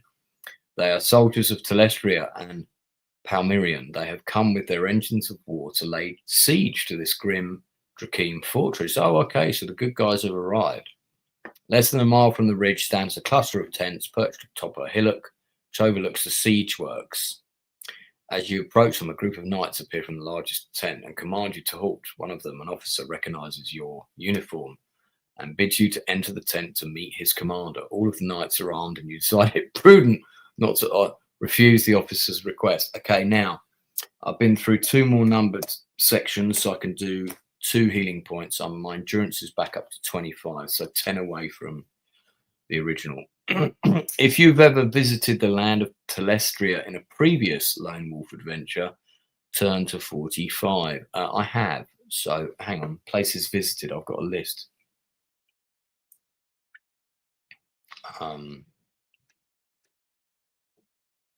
Well, I'm going to say yes because I've done all the books. Right, 45. Here we go. Now, I did this bit before I got to this section. I just didn't do the big battle, but it's fine. Inside the tent, a group of senior officers are poring over their battle maps and planning their troop dispositions for an assault across the causeway. Their leader has his back to you, but when he turns to see who has entered the tent, you recognise him at once. He is Adamus. Oh, I have met this guy, Lord Constable of Gartham. By the gods! I thought the Darnak had claimed you, Lone Wolf. How good it is to see you alive. He dismisses his captains and bids you to tell all that has happened since you last met. So, you wish to break into Torgar? How strange that it is our goals should be so similar. Come, follow me. Perhaps cooperation will hasten our success. turn to 127. Okay. I have had people come on and do the stream with me, and we kind of make the decisions together. So yeah, that I have done that before.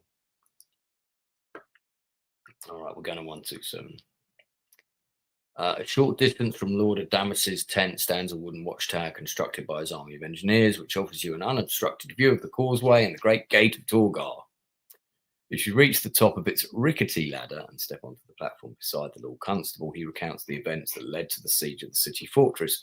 Following his victory over Organes and the destruction of Xanar, Adamas led the allied armies of Bor, Teletri, and Palmyrion along the Black Shroud Trail in pursuit of the shattered enemy. When they reached Anaga Korkazum, the road of slaves, the army of Bor was detached and sent to assail the Black Shroud from the east, while the bulk of the allied forces marched north towards Torgar.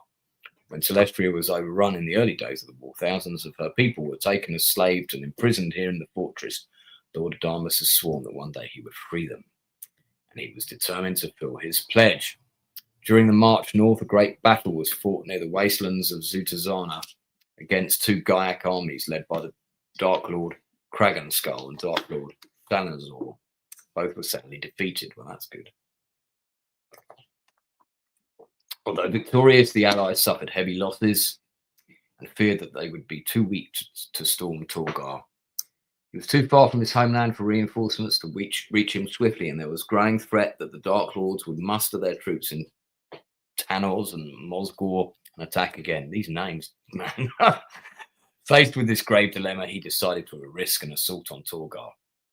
We have the means to breach their iron gate, he says purposefully, staring at the door. The elder Magi have given us a device that will reduce it to twisted scrap. Bring forth the device! Turn to 120. The hoarse cries of soldiers and the blare war of trumpets announce preparations for an assault across the causeway. Armored infantry gather in a spearhead formation and wait for the order to advance. A wall of logs and earth, which has been thrown up to protect the vanguard troops, dug in on the causeway itself. These warriors scuttle about behind their ramparts, holding arched wooden shields over their bent backs to protect them against arrows raining down from the battlements. The iron gate stands less than 50 yards from their position, and this approach is heaped with the bodies of those who've fallen during previous assaults. You accompany Lord Adamas as he makes his way through the massed ranks. Oh, do I now? Okay, fine. And enters a trench which zigzags towards the causeway. He stops at a log-lined hollow dug out of the trench and speaks with a captain who is lying there nursing a broken arm. The wounded officer hands him a satchel, and Adamas continues along the trench until he reaches the centre of the causeway. There you both take cover with the vanguard and peer through the slit at the formidable entrance to Torgar. Turn to 78. Okay. All right, so 120. 78. It's an impressive looking door, says Adamas, studying the wall of black iron. But every door has its key, and we have a key to this one. He flips open the leather satchel and removes what appears to be a mass of triangular crystals fused into one solid lump. This is the device that the elder Magi prepared for us. It has to be placed at the foot of the door and is activated by pressing this shard. Oh, that's a picture of it. So basically, it's a ginormous bomb. The thing explodes in 10 seconds after the shy is pressed. Is it like, calmly he takes a coin from his pocket and flicks it in the air. One of us must place the device, he says as he catches the coin. With the only two left, who stand a chance of surviving the run. Thanks for that. He nods at his clenched fist and invites you to call heads or tails. If you have the magnified spell of divination, I do have it, I'm pretty sure. I'm sure I have it. Let me just double check. I do have it. Skill number 11. I'm going to use it. I'm going to turn 14.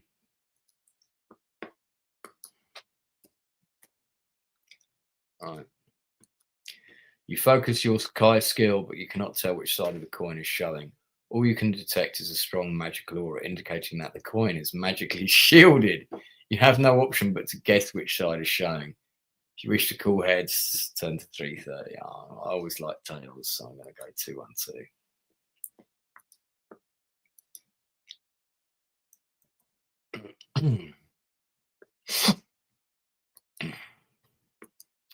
Lord Adamus opens his hand and the coin shows tails. You've guessed correctly. Very well, he says, unbuckling his cumbersome sword belt and shouldering the satchel which contains the explosives. Wish me luck! He orders the vanguard to provide covering fire with their crossbows, and then he clambers over the rampart and sprints towards the Torgar gate. Pick a number from the random number table. If you've picked 0 to 4, turn to 2 to 1. Okay, let's roll the dice.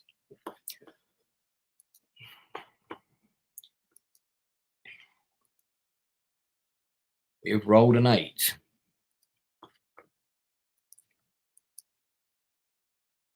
So we're going to 32.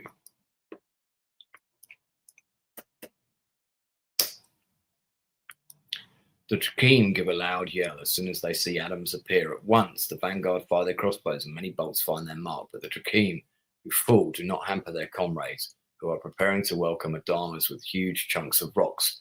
With cat-like agility, he veers right and left, weaving his way through the deluge of falling boulders which smash down with a terrific crack. He reaches the door unscathed, rips the satchel from his shoulder, primes the explosive. Automatically, you start to count as he runs back through the rubble. 6, 7, 8. He leaps as you count 9 and he clears the rampart and lands beside you. Breathless and exhilarated, turn to 301. I'm not going to say what I think that looks like, but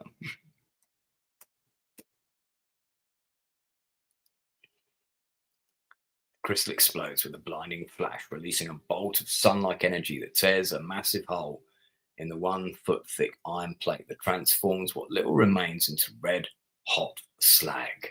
Shuddering concussion jars the entire causeway, and fragments of glowing metal fall all around you.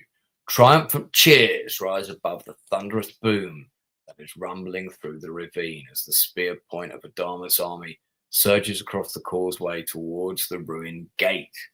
Ta-da! 301. Okay, very good. Turns 273.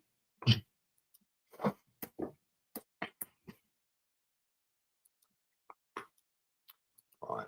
Take your place beside Lord Adamus and charge through the smouldering gap, leaping over the charred and broken remains of Trakeem, who were caught by the blast. The Allied soldiers follow your lead and sweep into the startled city through a gate now guarded only by the slain. Despite their shock, the defenders begin to rally as they receive fresh reinforcements from other parts of the city, and soon a vicious battle rages in the cramped and gloomy streets. That reminds me, my endurance has gone up by another 3 because I'm not in combat this time.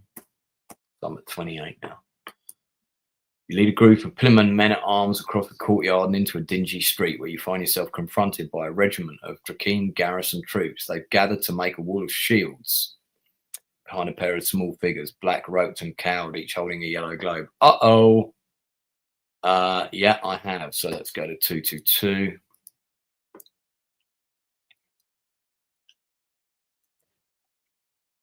Yeah, as I mentioned a few times on the stream today, you can find all of these books for free at this link. Palantir is a dangerous tool, Saruman. Indeed. Your Magna Chi skill warns you that the robed figures possess magical abilities. The glass globes they hold contain a volatile mixture of phosphorus and oil. If the globes were to break, the contents would burst into flame. Yeah, I am going to use my bow. 293, let's do it. I've got 8 arrows left, so...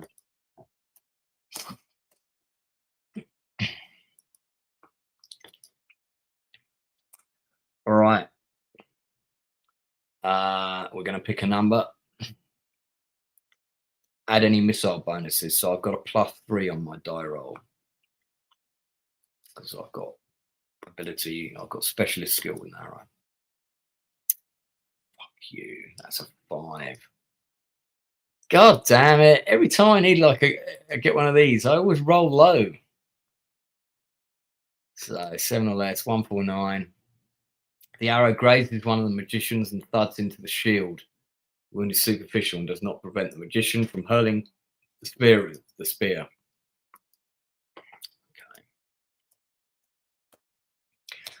Okay. And then 106. Right, that's another 2 rounds though. Let's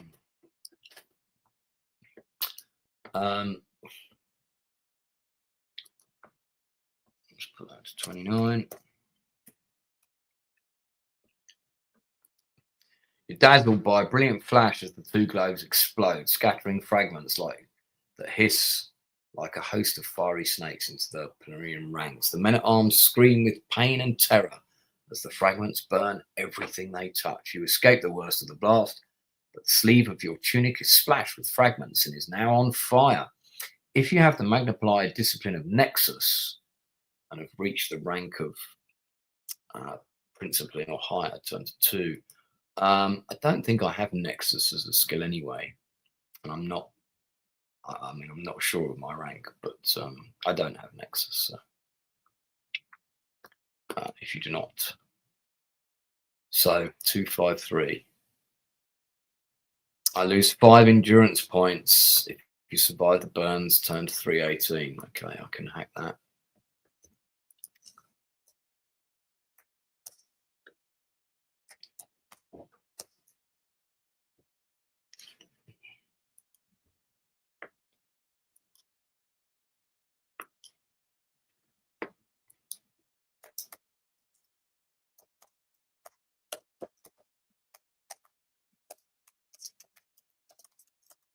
Sorry, just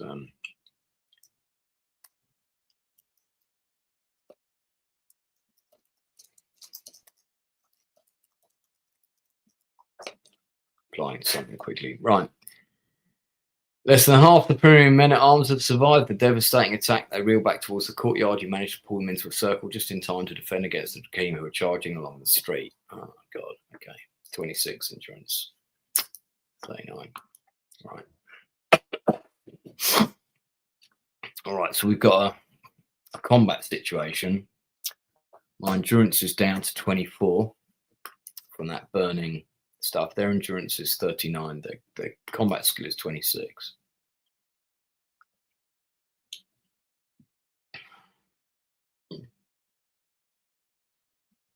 Okay. Right, let's do the first round.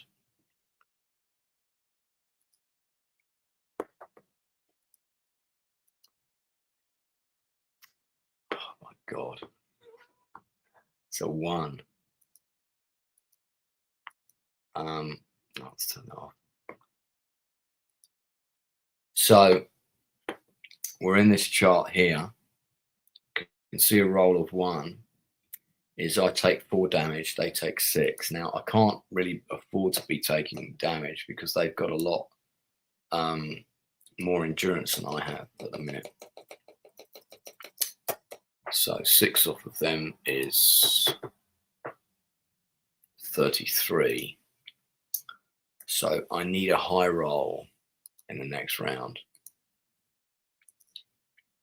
Even my fucking 1s. That's more like it. Thank you very much. That will be 18 points of damage. Oh yeah, that takes them down to 23. Then minus 8 is 15.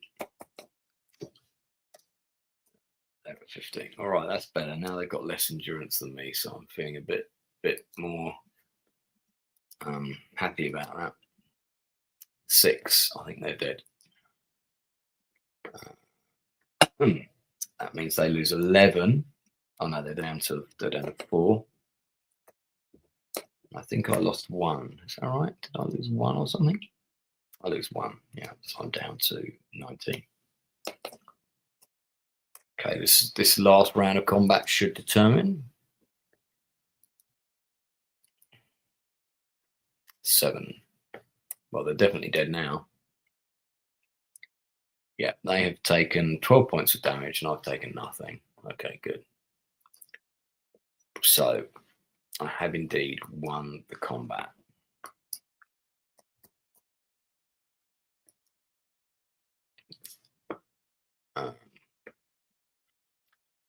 All right. The surviving Drakeem scatter into the surrounding alleys, and you're able to advance towards the center of Torgar unopposed.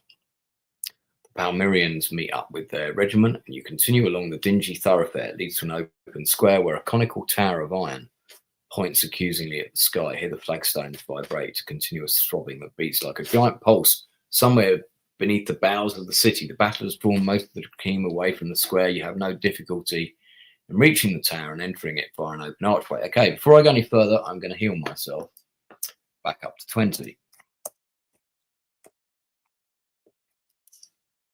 Corridors still lies beyond, empty save for the constant din that assails your ears. Countless passages leave off from the main corridor, all sloping down. Many occupied by Drakeem warriors. The passages are poorly lit, and it's easy to avoid your enemies until you reach a vast stairway bathed in a bright orange that radiates from a level below. Pick a random number if you've completed the Law Circle of Solaris. I don't think I have. No, I've completed the Circle of Light, so I don't get to add anything. So again, you want to roll high with these. You don't want to roll low like that. My die rolls have been terrible this game. Terrible. Now look at this. I'm going to have to fight this fat fuck now. Look at this. Oh, muscle Mary. When you're halfway down the staircase, a shadow looms into view. Seconds later, a Drakeem officer appears and begins to ascend. He's the most repugnant human being you've ever seen. Well, he's not a human being, is he? His enormous bloated body bulges with overdeveloped muscles to the point of deformity. Yeah. Right, so he's got a combat skill of 31. He's actually got a better skill than me, and he's got endurance of 35. So, again, unless I get a couple of high rolls, I could be killed here quite easily. Let's see what happens. First round of combat. What was his endurance again? 35, okay.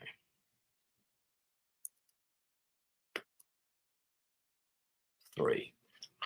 Now, on this one, he's got a slightly better combat ratio than me. So he takes 6 damage and I take 3. His endurance is 35. God damn it. That's what mine normally is. So his endurance is now 29. This is bad. Right, on the next round, I'm going to use my Psi Surge. So I'm going to +4. That's going to put me in a different combat chart. I need a leverage here. Oh, hang on. I could use Mind Blast as well. Have I got Mind Blast? I do. I think Mind Blast is...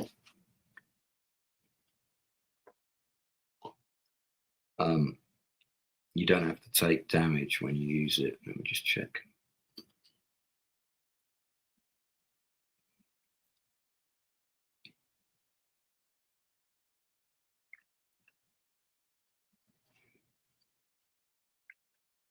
Psi Surge. That's not it.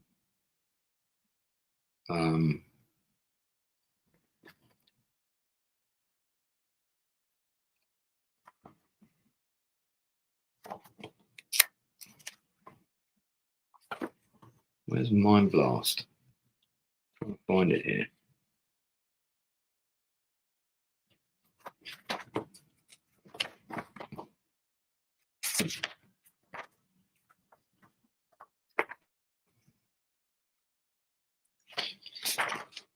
Why can't I find it?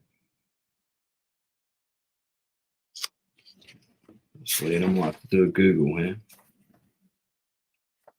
This does not appear to be in this book. I know Psi Surge is slightly more powerful. Let me double check. I want to make sure I get the best odds possible here. So we'll have a quick Google.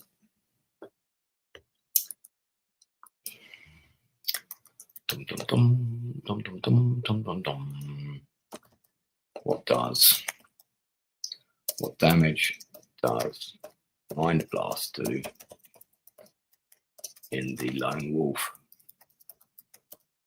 book series?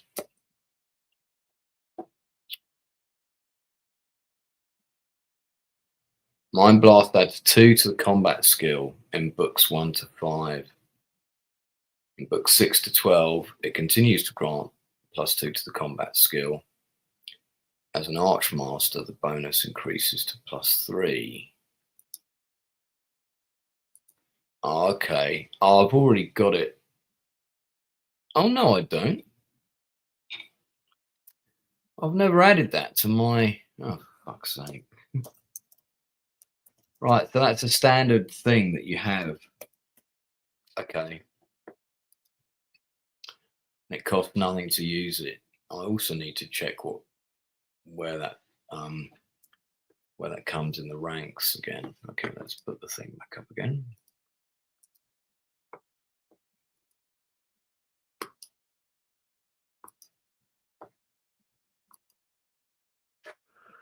Right, so I'm going to use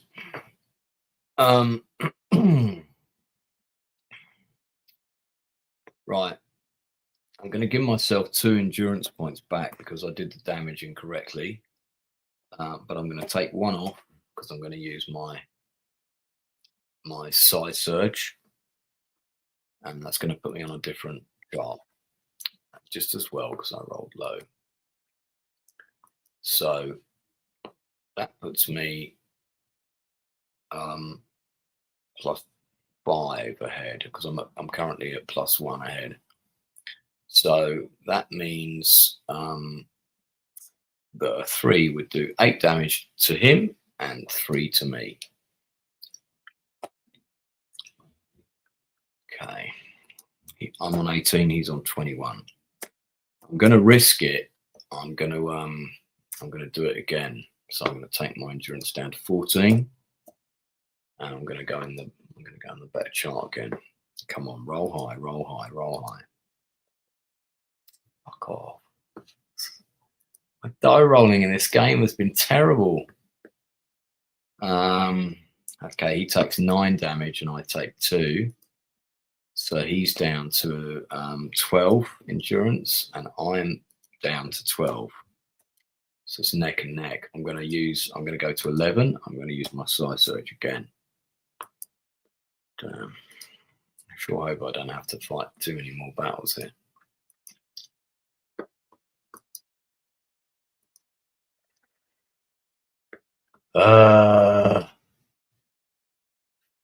Keep rolling so low. Okay, so he's now down to 4. And I'm down to 9. I'm not going to use it this time, so we're just going to roll. It's got to be a high roll this time. 7. I think he'll be dead. Different chart, but he takes 10 damage and I take 1. He is dead. Okay.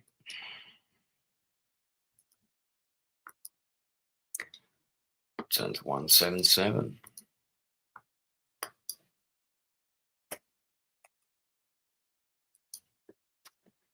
Good to see that Anna, my favourite of all my cousins in the Nielsen clan, is watching.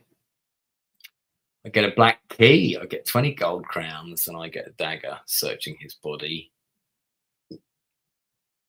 Kika is a form of currency used in the Darklands. Okay.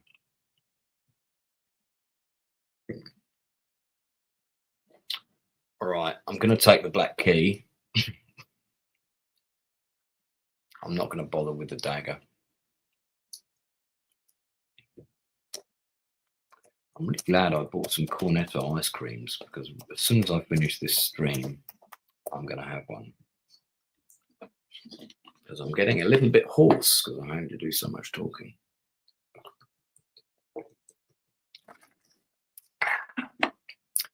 Okay, so I've now got 200 Kika. I'm currently carrying 3 different currencies.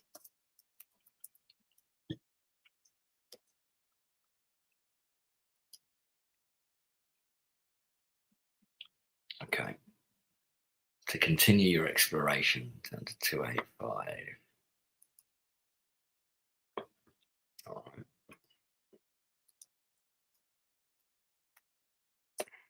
Now, I've gone through 2 sections with no combat there.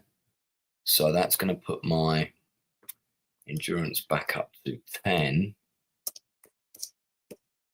25 points away from maximum, which is not good. If I get into another serious combat, I'm going to be in trouble. Beyond the staircase lies a circular parapet which overlooks a huge cavernous crater. It's filled with thousands of human slaves toiling with pick and shovel deep in the sulphurous heart of Torgar. Their bodies are filthy, covered with sweat, despite a freezing wind which howls through the depths like a hungry wolf.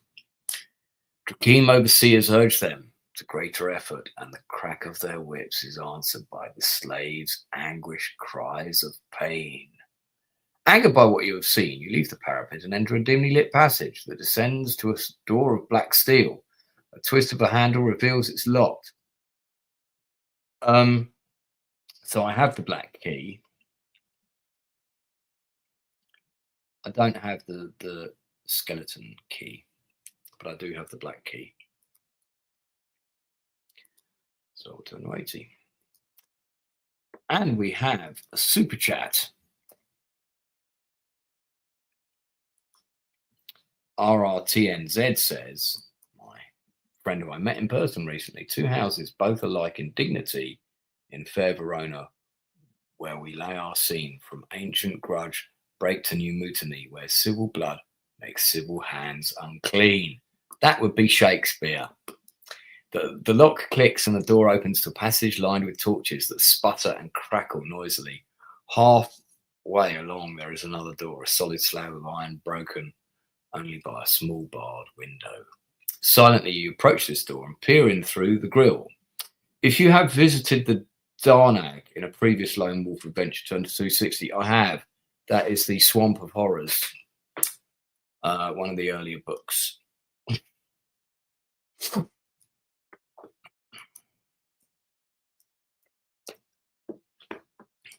Beyond the door, you see a dank dungeon cell. Prisoner sits cross-legged on the cold stone floor. Blah, blah, blah, blah, blah, blah. Wearily, he raises his head, and your pulse races as you recognize the face of Lord Pado, warrior magician of the Desi. Yeah, that's the guy with the flying ships and all that stuff. T78. The key to the cell door hangs on a hook nearby. You grab it, twist it in the lock, kick the heavy slab of metal. It creaks open, and Pado rushes forward to embrace you.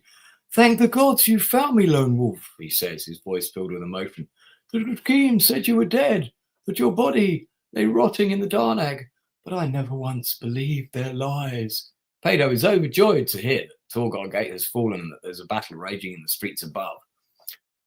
And when you inform him of your mission, he replies with news that raises your hopes of success. Turn to 307. Right, I can now put my... mustn't forget to do this, so I've got to put my endurance back up. That was another 3 sections. That's back up to 13. So let's just do that. Turn to 307. I can help you, Lone Wolf, he says, his warrior pride restored by the thought of avenging his cruel imprisonment. I know where the law stones are being held, and I will take you there. Oh, good stuff. Okay. So that's another section. So it's back up to 14 now. We're going to go to 88.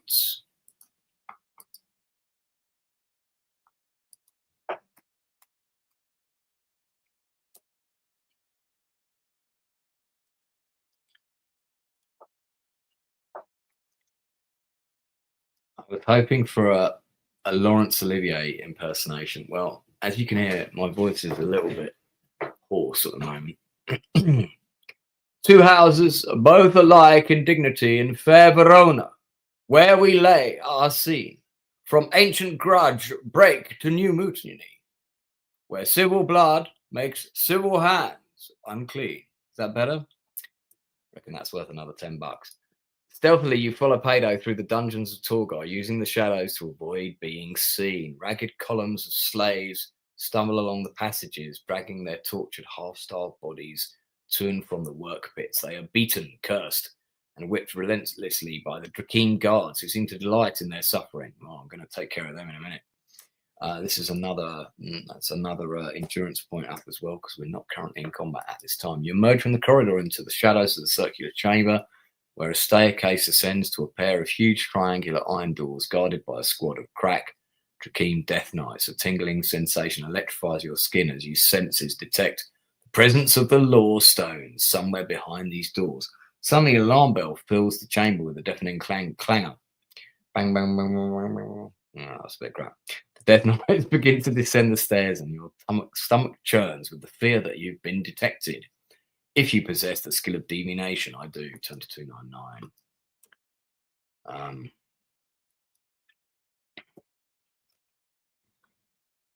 For Lance Olivier, yeah.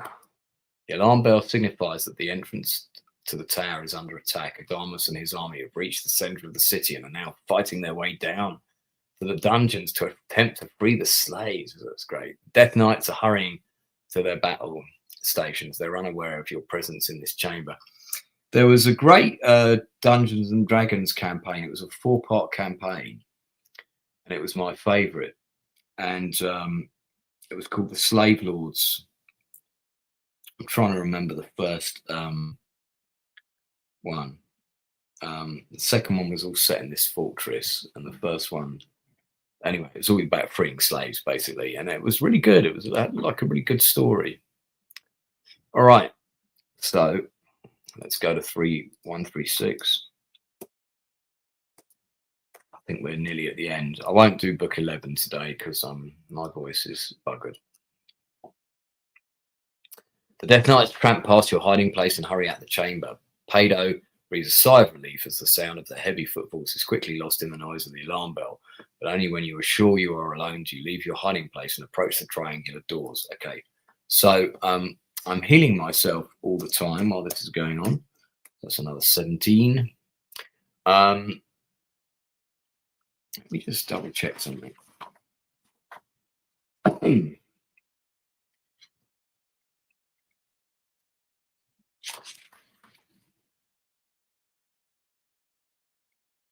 Yeah, the healing skill is actually called curing, but it's the same thing.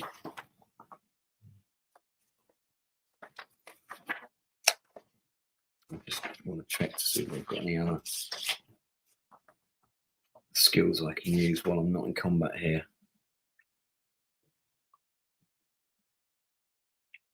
I don't think so.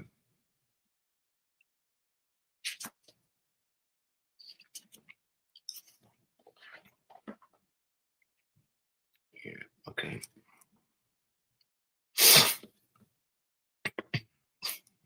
All right, we will continue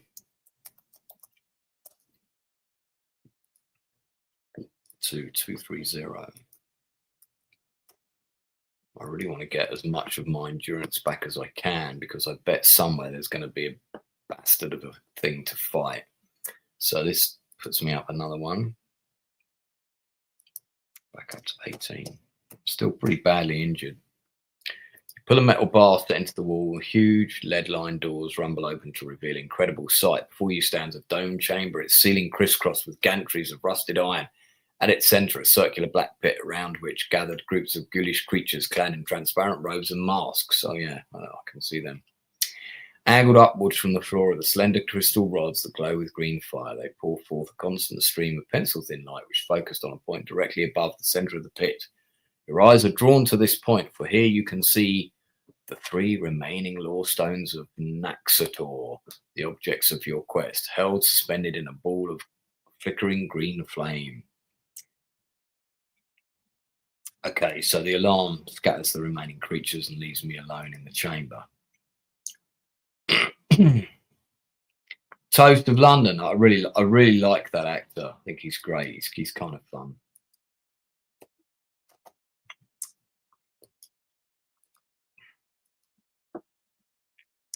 Cautiously, you approach the edge of the pit and look down into its midnight depths. Right, I'm going to put my endurance back up another 2 for the last section on this one. No light penetrates the blackness. No sounds can be heard in this seemingly bottomless abyss. Above you, the law stones hang suspended in the ball of green flame. Beyond, reach from the ground, but within hand's breadth of the gantries. If you wish to climb a gantry and attempt to retrieve the law stones, turn to 249. If you wish to examine the crystal rods, turn to 160. If you wish to search for a way of retrieving the law stones from below, turn to 201. Right, now I'm going to state before I click on 160, I am going to look at the crystal rods. I am not going to touch the crystal rods that are projecting the fiery green-looking dangerous flame. I'm going to look at them. But if it says you grab one of the crystal rods when I turn to 160, I'm going to say, no, I don't do that. I'm just going to look at them. That's all I'm doing. I'm looking at them. That's what examining means. It doesn't necessarily mean to pick up. So let's do that. 160. And my endurance has gone up by another one. So that puts me now on 21. Getting there. You sense that the crystal rods are generating a powerful charge of negative energy. The law stones are being bombarded with this energy in the hope that eventually it will destroy them. If you're able to retrieve the law stones safely, you must first shut off this power. However, by doing so, you would remove the means by which they're being kept suspended in the air, and they would then fall into the pit. You ponder the problem for several minutes before hitting upon a solution. Okay. Right, go back up to 22, turn to 5. All right, let's see. You notice there's a spot where a gantry passes directly over the ball of green flame. If you could crawl to that spot, you would be able to cup your hands below the law stones. Pado could then destroy the crystal rods, and the law stones, freed of the energy beams, will drop into your hands. It's a bold plan, but you feel confident that it will succeed.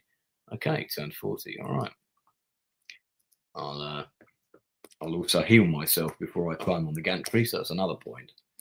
So I'm back up to 23. Getting there. Corroded iron gantry shakes violently as you inch your way nearer to the flaming green ball, but once you're in position, you call to Pado, and one by one, he smashes the crystal rods. Okay, turn to 196. All right. And that will take me back up to 25, those two. Each rod is broken as its beam disappears and the fireball grows weaker. The golden light of the law stones begins to radiate through the evil green flames, and when Pado has destroyed half the rods, one of them tips and falls into your waiting hands. Immediately, a wave of energy courses through your body, filling you with renewed strength and sharpening your thoughts and perceptions. You shout encouragement to your companion. He raises his head to reply, but his words are drowned by a harsh and terrible voice. Turn to 350. Okay. And this, I think, is where it ends.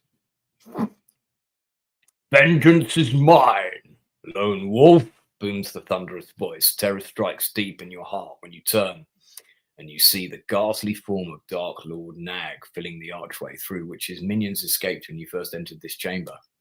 A ghastly, rasping laugh echoes from his fly-like head as he raises a black crystal and points at the gantry. The vow I gave to who shall be fulfilled now. I shall destroy you and the law stones. There's a deafening crack and a bolt of blue lightning streaked from the stone held in his pincer-like claw. It shears through the rusty metal, and you are peppered with red-hot iron splinters as the shockwave hits the weakened ball of fire. The two law stones are sent tumbling into the black abyss. Then a second bolt from the black stone tears the gantry in two, and with a ghastly laugh, Dark Lord Nag ringing in your ears, you plummet headlong into the icy, cold pit. You've fallen into the portal of total darkness, a shadow gate that leads to the twilight world of Dazania. The wisdom and strength of the law stone of Lumi is now part of your body and spirit, and the last remaining law stones are still within your reach, but you must descend into the Dazanian heralds, the beginnings of the deadly supernatural episode of the Magna Chi quest. If you have the courage of a true Chi master, and the wonders and horrors of the Twilight Plane await you in Book 11, entitled The Prisoners of Time. Now, I only played up to Book 10, I think. Yeah, I don't think I did Prisoners of Time.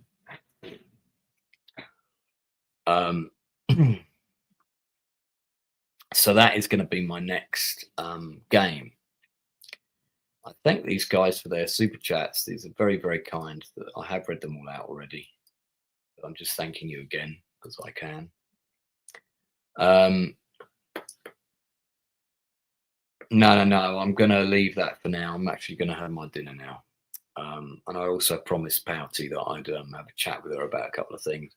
So my voice is a little bit too hoarse to do book 11 now. I've got the Nielsen ratings tomorrow, but I think I'm going to try and do book 11 this week. So I might, if I've got a free afternoon, I'll see how my other work goes. Yeah, I think I'll try and do book 11 this week. So guys, that's it. We're gonna end this one here. That was fun. So that was a bit of a replay because like I said, I sort of missed out that big battle. And I don't know how that happened. I just remember that being one of the most fun parts of the book. So I wanted to go through and play that again. It's been great. It's been a lot of fun. But I think that's it. I'm going to be back tomorrow with the Nielsen ratings at 10 p.m. where we're going to review and talk about films and stuff that we've seen. I'm going to talk about what we're looking forward to in 2026, what film releases. There's not a lot coming out in particular that I'm going, oh my gosh, but let's see what my other panel says. Maybe Anna Nielsen will pop on the stream with us tomorrow at 10 p.m. It might be a bit late for her, we'll see. But if we can get her back on, that'd be great. All right. Thank you very much. I wish everybody a happy new year. I hope you've had a good Christmas, and I hope you did some enjoyable things on New Year's Eve. I'll see you all tomorrow at 10 p.m. Don't forget to get in touch with me if you've got a project that I might be able to help you promote, or if you're a YouTuber and you'd like to come on my channel at some point, please do get in touch. All right, take care.